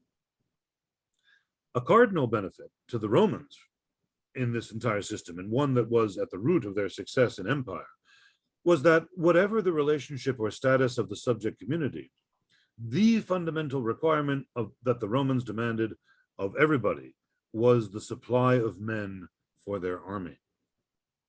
The fundamental requirement of being subject to Rome was to supply men for their army. They may or may not tax you, but, and indeed full Roman citizen colonies were not taxed. Many municipia could enjoy tax immunity as well. Treaty states often were subject to tax and tribute, but whatever your status, you had to supply a levy of troops when the time came every year. How precisely that was done, we cannot say. It seems that the Romans would simply declare at the start of every new campaigning season, around, say, February or March of every year, they would send out a message to their allies to produce X number of troops, of course, fully equipped, because you would bring your own equipment. And then those men would show up at a certain spot on a certain day, and then they would go off beating up on one's neighbors. What we can say is that during the Roman Republic, Roman armies typically had half of their manpower provided by the Italian allies. And so you can see how important this system is to the Romans. If you are embarking on an imperial enterprise, it is very useful to be able to effectively double your manpower every year by marshaling the resources of your subject communities. And then looking forward to where we're going to be next week when we start studying the Punic Wars, we will see that the reason why Rome was able to come back literally from the jaws of defeat when they were just being wiped out time and time again was because they had this almost limitless reservoir of manpower that they could draw from, and really no other state in the ancient world had that. And that's one of the real keys to their success. They did lose battles, but they always won the war. Now, the question you might be wondering is, why did the Italians comply? Why did these people who had been beaten in war play along with Rome? Well, it's a complicated issue, but they, of course, the first point to make is that they would not be induced to fight only because of the threat of punishment if they refused, although that was there somewhere in the background. But they could, of course, be induced to fight for the Romans and to be loyal to the Romans by the promise of loot and spoils if the Romans were victorious, which they tended to be. But sometimes there could be all sorts of other benefits. If a community's soldiers fought bravely and well, and this was noticed by the Roman general or consul in control of the army, then the whole community could be rewarded by an upgrade in the community status that applied in Italy. So there were many positive inducements for the Italians to fight with the Romans. We can say for sure that Roman armies of the Republic were typically, as I said before, 50% Italian allies. However, it was that the specific levy, for a specific community was determined. That aside, we do know that they were always able to draw up enough troops to provide at least half of the manpower for their armies. And this federated system really allowed the Romans to impose one of the basic duties of citizenship, that is to say, military service on people, to impose military service on people without giving everyone all the privileges of full citizenship as well. This is a very clever system that allows the Romans to marshal the resources of Italy without being completely profligate with their own citizenship. The system of administration of Italy and the conquered territories there had several important long-term consequences for the Romans. It was an absolutely vital part of their ability to expand overseas. This was by virtue of the enormous pool of manpower that the Romans could draw on. Think about even what we've learned so far. We have already seen a hint of this when we saw Pyrrhus's invasion of Italy in 281 BC. Pyrrhus came over with a large, well-trained Macedonian army and elephants, just for good measure.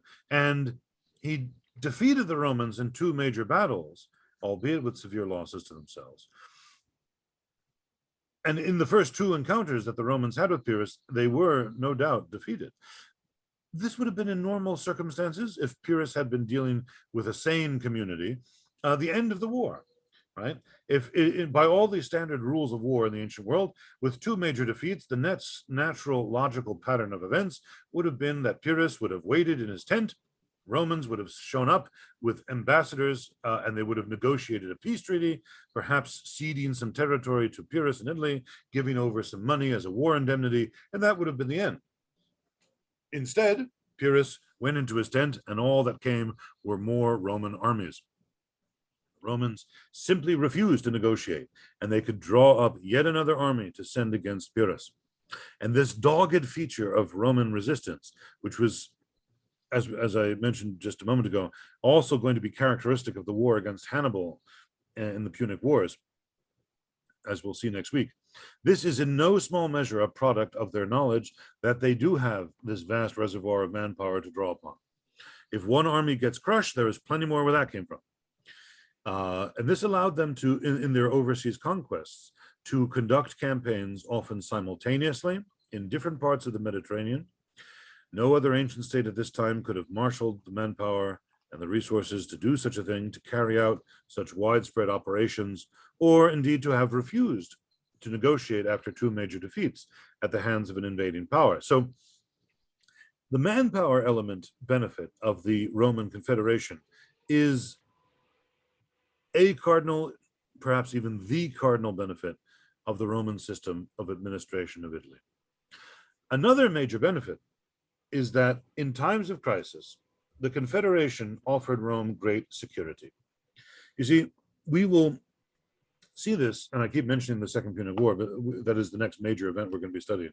We will see this drawn out very clearly with the war against Carthage, against Hannibal, a foreign general who invades Italy and is stomping around the Italian countryside for 12 years.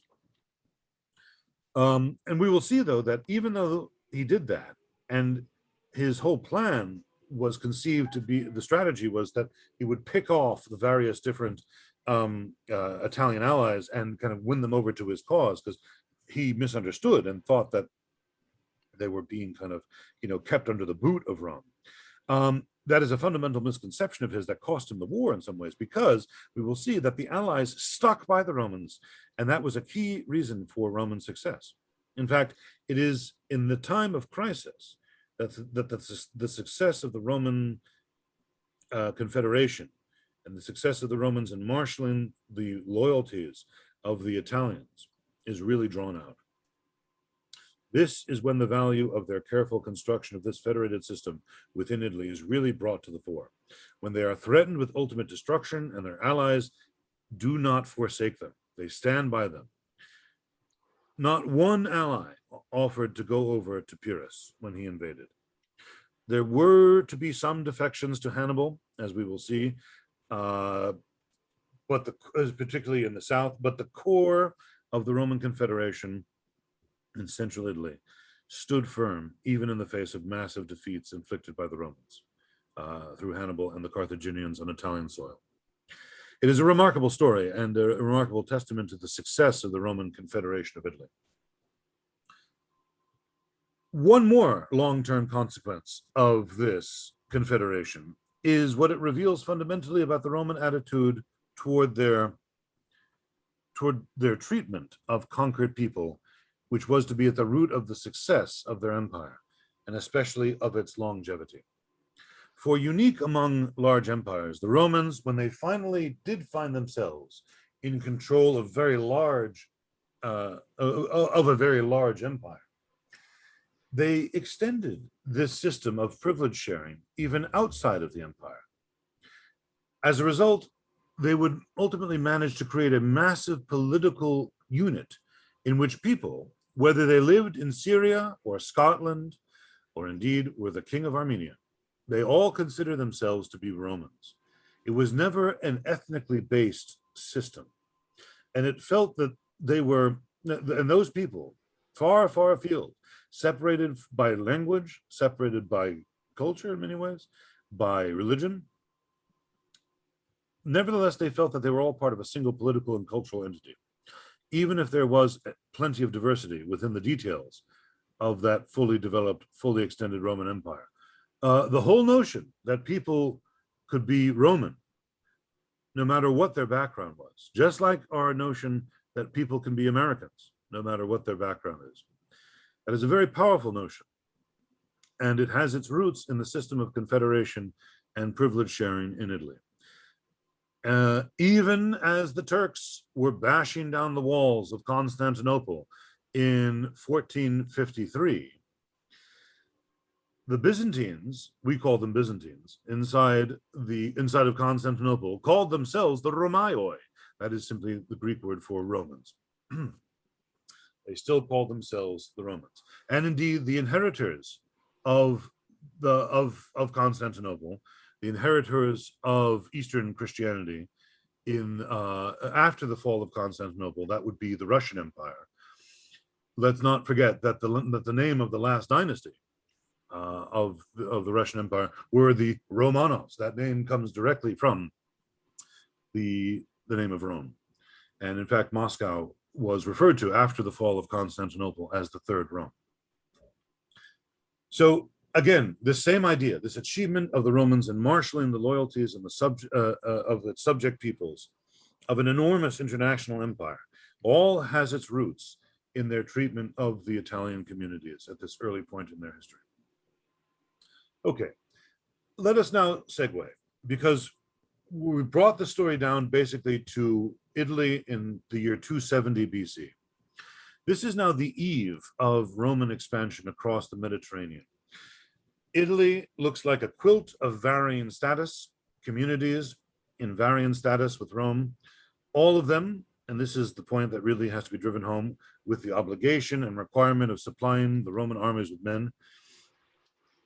We are now going to see that this system, and especially those reserves of men, are shortly going to be put to energetic use in the years to come. And if you are following along with the notes, as I hope you are, we are now in the last section for the notes. That is the international scene on the eve of Roman expansion. Having examined the growth of Roman power in Italy, and specifically the system of administration that the Romans developed in Italy, often termed the Roman Confederation of Italy. We have seen how it stood at the basis of Roman expansion for all of Italy, and now we're going to see how it stands at the basis for Roman expansion throughout the rest of the Mediterranean world. I just need to right now round out today's discussion by turning our attention to the basis of that expansion. And in doing so, we need to approach a couple of kind of familiar points. We are now approaching the core of the course, I would say. I mentioned at the start of the course that we would be focusing on the period roughly from 300 BC to 300 AD. So we are now entering that period, okay? And it is at this stage that our sources become much better than they were before. All of those times when I kept on saying, I'm sorry how poor our sources are for this, they're most unclear. Now I won't be saying that so much. I just want to take a look at some of the sources briefly before moving into setting the stage for the expansion of Rome across the Mediterranean world. As I said, our written sources improve enormously in this period because we have from the period around the 160s to the 150s an excellent source in the form of a writer named Polybius. Not a household name, but he is our first extant written source for the Roman world and for Roman history. There were earlier Roman historians, but they have all, for the most part, disappeared, except for fragments quoted by later authors. For instance, the very first one that we know about was a man named Quintus Fabius Pictor, writing in the 3rd century BC. We know about him. He's referred to in later sources, but we have only, as I said, only just a few quotations, really. It is nice to know that he was there, but It would be even nicer if we could read him. It is not, therefore, until Polybius in the middle of the 2nd century that we get a continuous account of Roman history. Polybius was a Greek.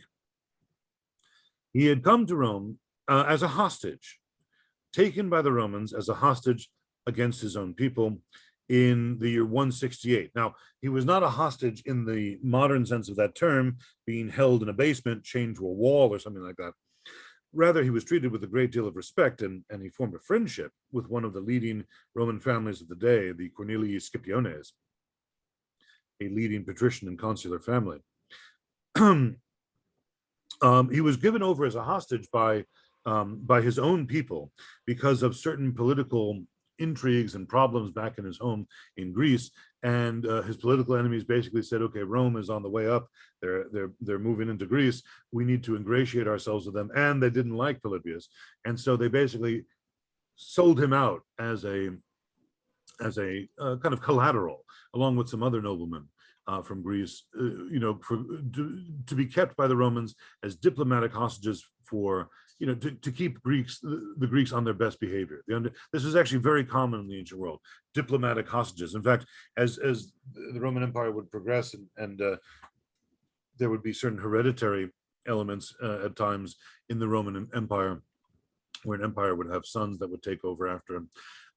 Basically, what you would see is that oftentimes political people who were kind of like, allies, but they couldn't totally be trusted, they would oftentimes give their sons over as diplomatic hostages to be raised in the court of the emperor, or for somebody else, so as to keep everybody on their best behavior, keep everybody honest. Well, so Polybius was one such person, but as a result of his connection with this leading patrician family, the Scipiones, he was in a perfect position to observe the operations of the Romans at the very time that they were expanding their empire. In fact, it was to explain the rapid expanse of Rome across the Mediterranean that Polybius wrote his histories in 40 books, many of which do not survive anymore, but some of them do.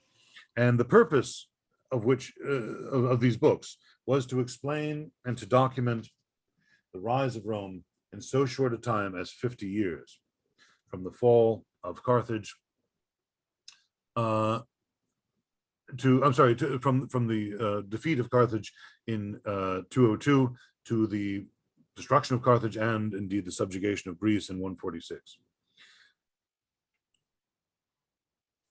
Now, only 5 books of those 40 books survive intact.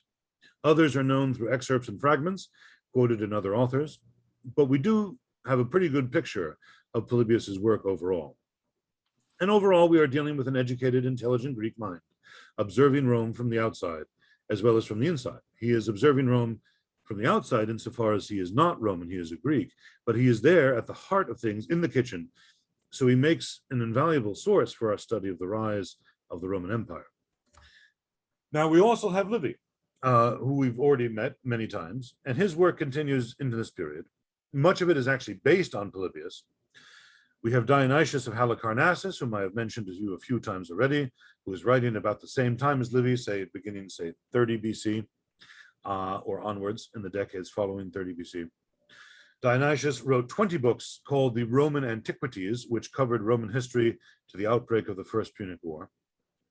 11 of those books survive, and he is also quite a useful resource, if slightly rhetorical, and given to praising the Romans at every opportunity. And our last major source for this period is someone named Cassius Dio. He is a man who lived very, very much later, born in 164 AD, and he died in 230 AD. He was a Greek, but a senator, who wrote an 80-book history of Rome from earliest times to his own day, which survives some of the books full, and many of them in summary form, done by a kind of like a ancient cliff notes kind of thing, done by a Byzantine redactor named Cephalinus. Cassius Dio is more useful for the imperial period than for the Republic, but he can supplement our written sources when needed. And of course, in addition to the literary sources at this time, inscriptions become more abundant. These are inscriptions from the Greek world about the Romans and from the Latin world itself.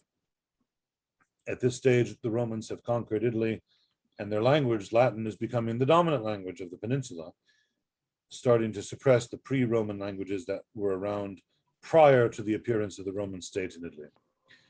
And we basically get much more abundant archaeological evidence. So in other words, all our forms of evidence, epigraphical, archaeological, literary, numismatic, all of them improve in the 3rd century BC. And they continue to get better for the rest of the period covered in this course. So we'll be on, very firm ground, really, in a lot of the things that we have to say. So much for the sources. Let us now take a look at the geopolitical situation in the Mediterranean, west first, then the eastern side, to examine what it was that the world was like when the Romans were to begin conquering it. The situation across the Mediterranean was highly complex. I think it can be easily and justifiably divided between west and east. In the western half of the Mediterranean, we have already seen the presence of the Greek colonies in Italy and in Sicily. There were also a handful of Greek colonies further west. I mentioned it before, the notable one being the colony of Massilia in southern France, which is the modern-day city of Marseille. And there also was one Greek colony in northern Spain. But the dominant rival colonists of the Western Mediterranean to the Greeks had been the Phoenicians. Now, the Phoenicians stem from an area of modern-day Lebanon. They are a Semitic people, and they had moved westward in the period around 1100 BC and there onwards. They had founded a series of cities in the Western Mediterranean. They were very enterprising seafarers, these Phoenicians. They apparently circumnavigated the continent of Africa, and signs of them were to be found as far north as Cornwall in England, and also in many points east. They went out into the Atlantic Ocean and sailed from there. They were extremely enterprising merchants. They were a mercantile society. And around 800 BC, they founded a city in modern-day Tunisia in northern Africa, which is known as Carthage. This Phoenician colony was to become a dominant force in the Western Mediterranean. We will look at Carthage in more detail in the next lecture when we examine the outbreak of war between Rome and Carthage. But suffice it to say that by the time the Romans had conquered all of Italy, Carthage was probably the major power in the Western Mediterranean. The Greek colonies in Sicily knew the power of Carthage because they had spent many generations fighting them. The Carthaginians and the Greeks, especially Syracuse in Sicily, had fought many and long wars over control of the island of Sicily. We should never forget that the Greeks were also around the Greek colonies of Italy, and many of them were still independent of Roman power. The Romans had conquered the mainland of the Italian peninsula, so they had taken over places like Naples and Tarentum. But the major power of Syracuse, probably the most powerful of the Greek city-states anywhere still, where there was an independent state like this, was at this early stage of the 3rd century, nevertheless was totally, was not under the power of Rome whatsoever. As for the rest of the Western Mediterranean at this time, the hinterland was occupied by peoples living in, again, tribal, non-urbanized, Iron Age style cultures. The Celts still occupied most of the Iberian Peninsula, that is the Spanish Peninsula, Spain and Portugal, and of course all of Gaul, modern-day France, Switzerland, Belgium, sections of Germany, and points north of the Danube River and even west of the Rhine River, where there were the Germanic tribes. At this stage, still totally unknown to the Romans.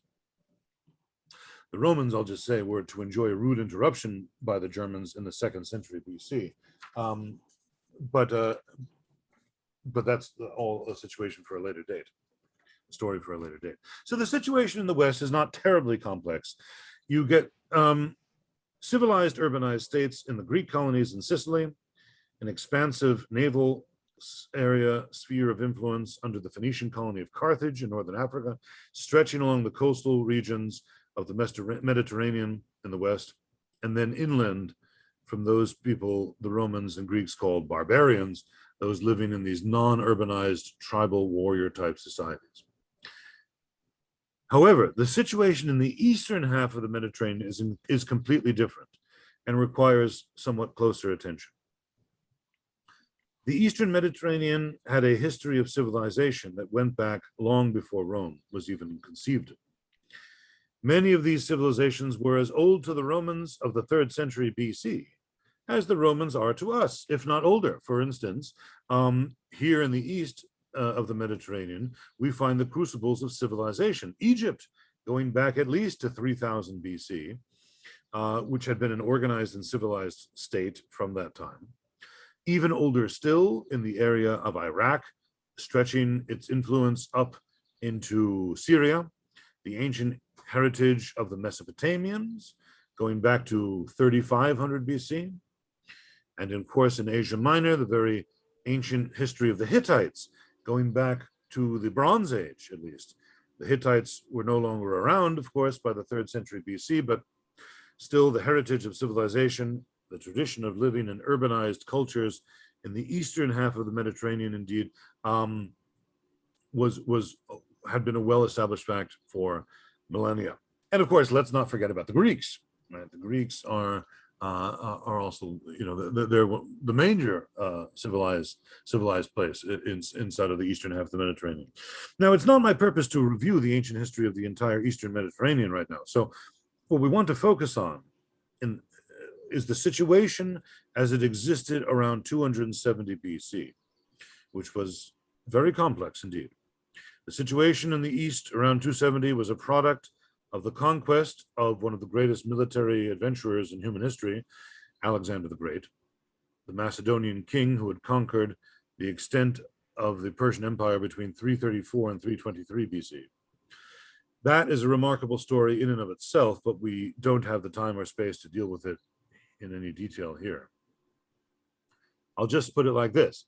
He had conquered a vast area of land that incorporated pretty much all of the Near East, Egypt, Greece, and stretched his realm as far eastward as the northern borders of India. And then he died rather suddenly of a fever in 323 BC, while still a young man, only not even 33 years old. The story goes that on his deathbed, after conquering this enormous empire, all of his generals stood around. And of course, they all wanted to hear the answer to one pressing question. To whom do you leave your empire? And he did something very naughty. He did something very bad. He responded with a single word in the dative case, for those of you that have studied Latin. He was speaking Greek, but it's the same case. He said, kratisto, which means to the strongest.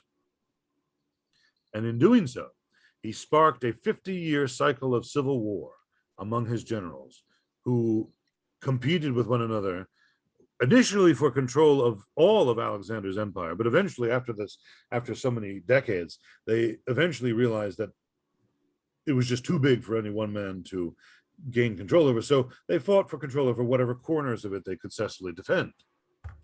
And when the dust had settled after those decades, from all the rounds of war, 3 major kingdoms that are known by scholars as the Hellenistic kingdoms emerged. They're called Hellenistic because the Greek word for Greek is Hellenic. And Hellenistic means Greek-like, Greekish. It's kind of like the relationship between the word real and the word realistic. Okay, so Hellenistic is Greek-like. And the reason why they're called that is because, yes, Greek culture was spread far and wide throughout all of these Near Eastern lands, but it began to mix, you see, with the indigenous cultures there in Egypt. It mixed with Egyptian stuff, the architecture, the religion, all the other different features of culture. And that was the same thing with Syria and the East and all these other places. So you get this kind of this merger of different cultures that produces a kind of Greekish culture that is termed Hellenistic. Anyway, 3 major states emerged from the wars among Alexander's generals. In Egypt sat the Ptolemies, named after one of Alexander's generals who had been named Ptolemy, and who had grabbed Egypt for himself and figured that that was sufficient for him. and he established a dynasty of Macedonian kings, Greek-style kings, who ruled over Egypt as a dynasty, starting in the 330s BC and continuing on down to 31 BC, the longest lived of the Hellenistic monarchies. So he controlled Egypt, and him and his descendants, the last of whom would be the famous Cleopatra. In Syria, we say Syria, we mean the Levant, general modern day Israel, Lebanon, Jordan, Syria. Another one of Alexander's generals, named Seleucus, had managed to seize control of the central portion of Alexander's empire. He established a dynasty there called the Seleucid dynasty. It was the dynasty of Seleucus, which was a very powerful state, and in terms of territory was the largest of the Hellenistic kingdoms. Technically, the Seleucids ranked or rated their empire as starting in India and coming all the way into the Aegean. So technically, the Seleucids were the largest, a very powerful kingdom, and the capital of it was Antioch in Syria on the coast of the Eastern Mediterranean. Although they lost those eastern provinces very early on, Afghanistan and so on, Bactria, Sogdiana, those they gave up because they were simply too far away to control. In the Macedonian homeland itself, the place from which Alexander had emerged to conquer so much of the Eastern world, that was the Antigonid dynasty. That is the dynasty founded again by one of Alexander's generals, a man with the colorful name of Antigonus Monophthalmos, Antigonus the One-Eyed. It is rather an irony that Alexander's dynasty itself was one of the first casualties of the wars following his death. None of Alexander's children survived or ruled any of his kingdoms again. It was these were simply divided up among his generals. Antigonus was the man who seized control of Macedon, so his dynasty is called the Antigonid dynasty. So these are the three main ones, the Ptolemaic, the Seleucid, and the Antigonid dynasties that basically have carved up the eastern part of the Mediterranean for themselves. These are all powerful, rich, well-organized kingdoms, and it is important to stress they were all mutually antagonistic towards one another. They didn't feel any kind of degree of brotherhood, saying that, oh, we're all Macedonians or we're all Greeks or something like that. Nothing of the sort. In fact, after all of these kingdoms had been forged in the context of civil war.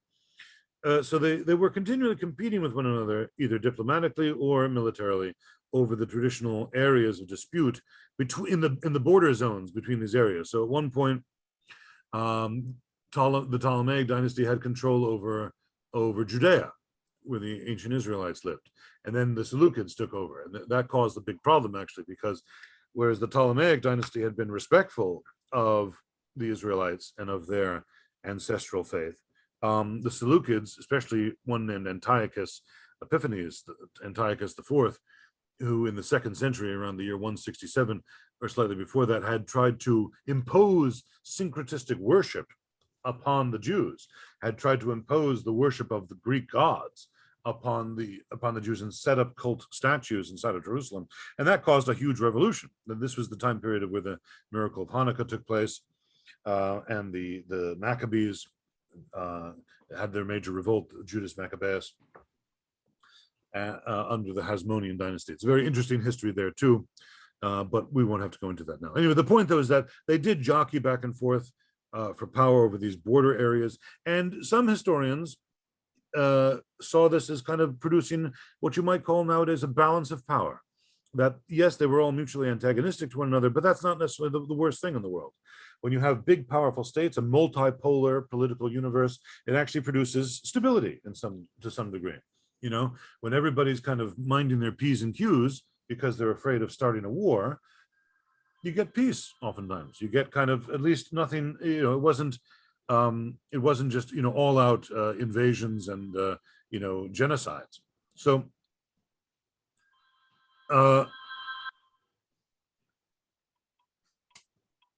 now, we can also find reflections of this competition in the literatures of these other of the indigenous cultures themselves, such as those found in the books of the Maccabees in the Bible. So The Antigonids and the Seleucids were in competition with one another, likewise, over modern-day Turkey.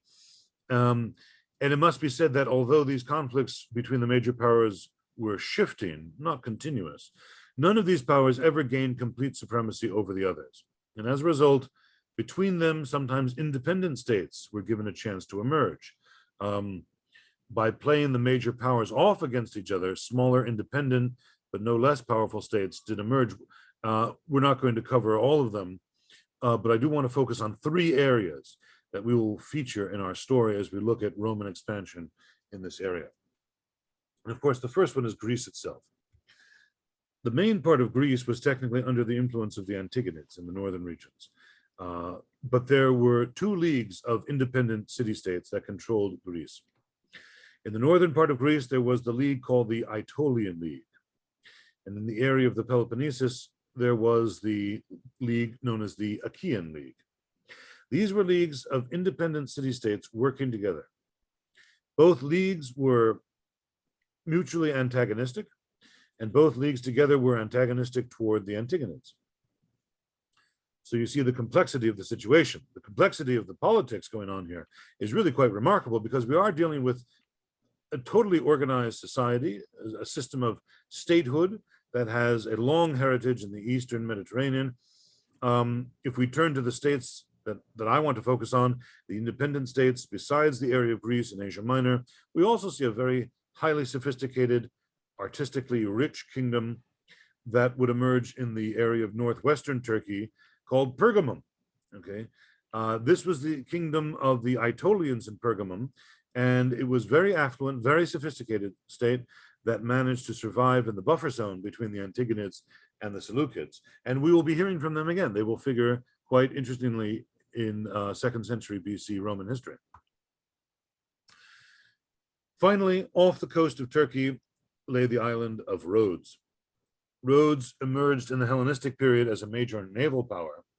They were a powerful trading people, but they protected their trade with a very powerful navy. And as a result, they managed to defend themselves against attacks. In fact, they were often used by the Hellenistic kings in mutual conflicts as a sort of mercenary navy. So Rhodes managed to carve out for itself a sphere of influence in the Mediterranean. To summarize then, put it all together, we have the major powers of the Ptolemies in Egypt, the Seleucids in Syria, and the Antigonids in Macedon. Between them, we have two leagues of independent city-states in Greece. We also have the kingdom of Pergamum in Asia Minor, modern-day Turkey. And off the coast of Turkey, we have Rhodes, the powerful naval state. In this complex situation, this complex quilt of power and conflict, the rise of Rome in Italy was not even really considered to be a major event. The Western Mediterranean did not really interest the Eastern powers.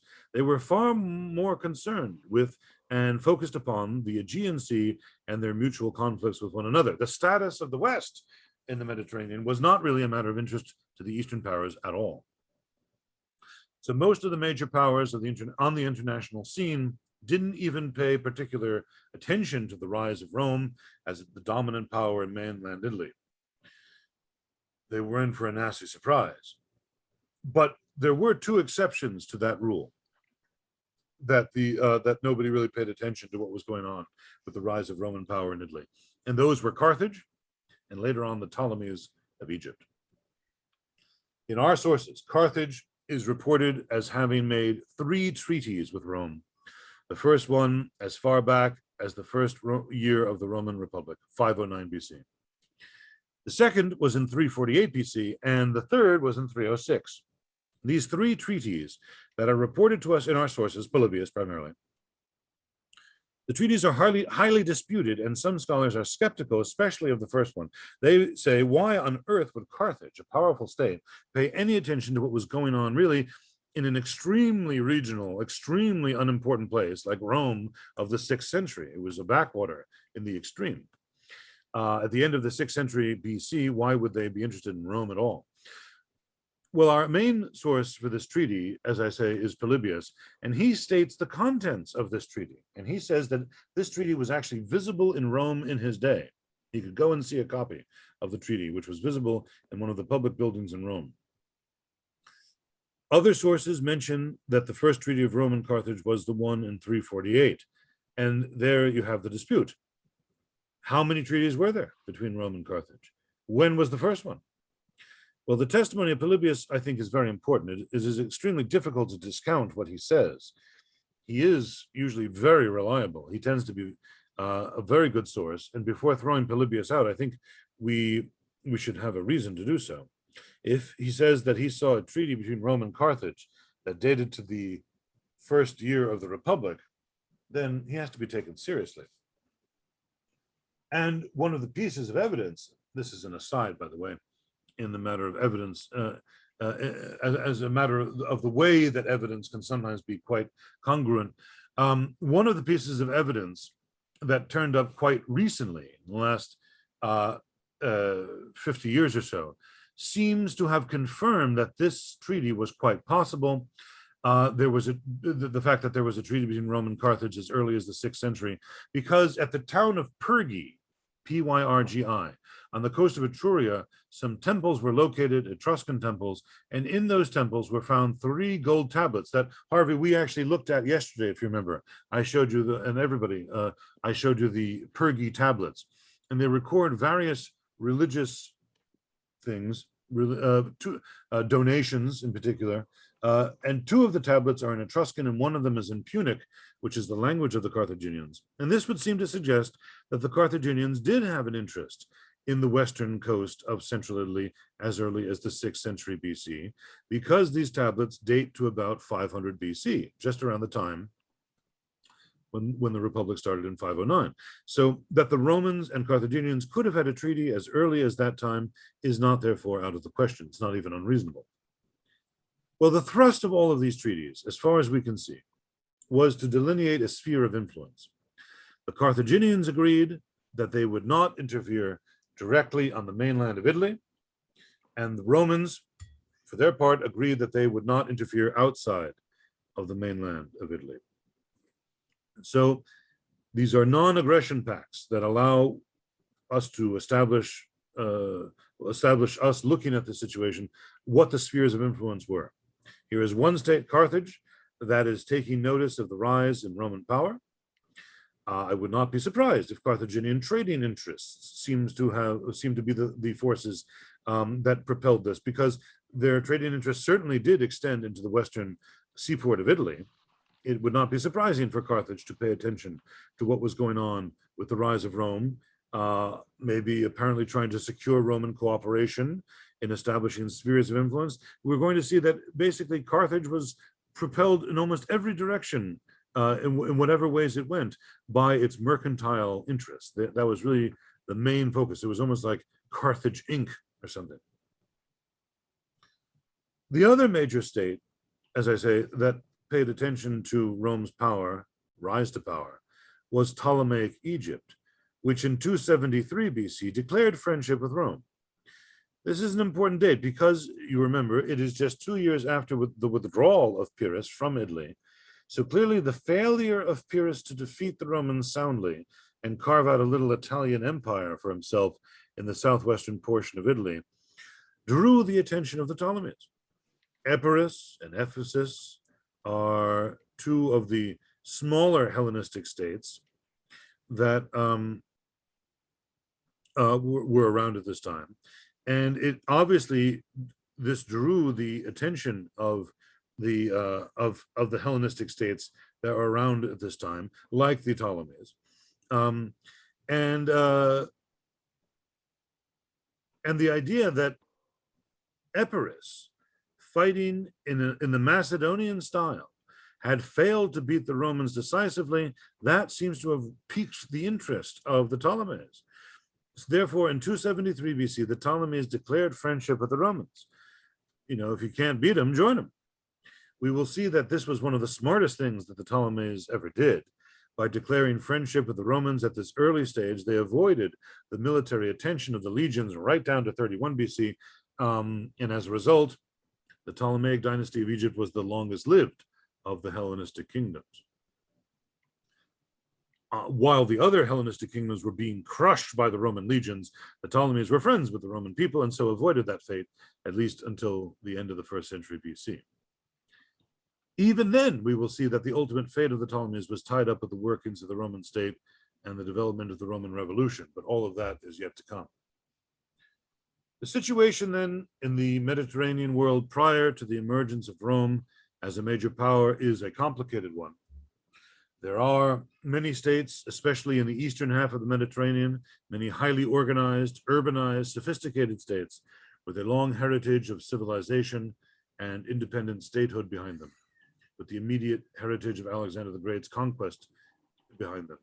And at the same time that the Romans were emerging onto the international scene, they were mutually antagonistic to one another, not successfully getting along with each other, and that would actually ultimately hasten their downfall.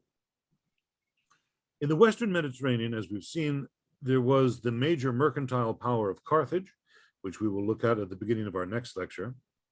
But if you were a betting person, if you had some drachmas or shekels to put down on the table to wager, who in the next 100 years will be the major power in the Mediterranean? If you were making that wager around 270 BC, you would have to be especially precipient, especially prescient to have picked the Romans. The smart money, I think, would have been on one of the major powers of the Eastern Mediterranean, the Ptolemies, perhaps the Seleucids with their vast resources drawn from Asia, or possibly even you could have chosen the power of Carthage, although that would be a rather less safe bet since the Carthaginian interests were, as I say, primarily mercantile rather than centered on the issue of building power and holding on to it.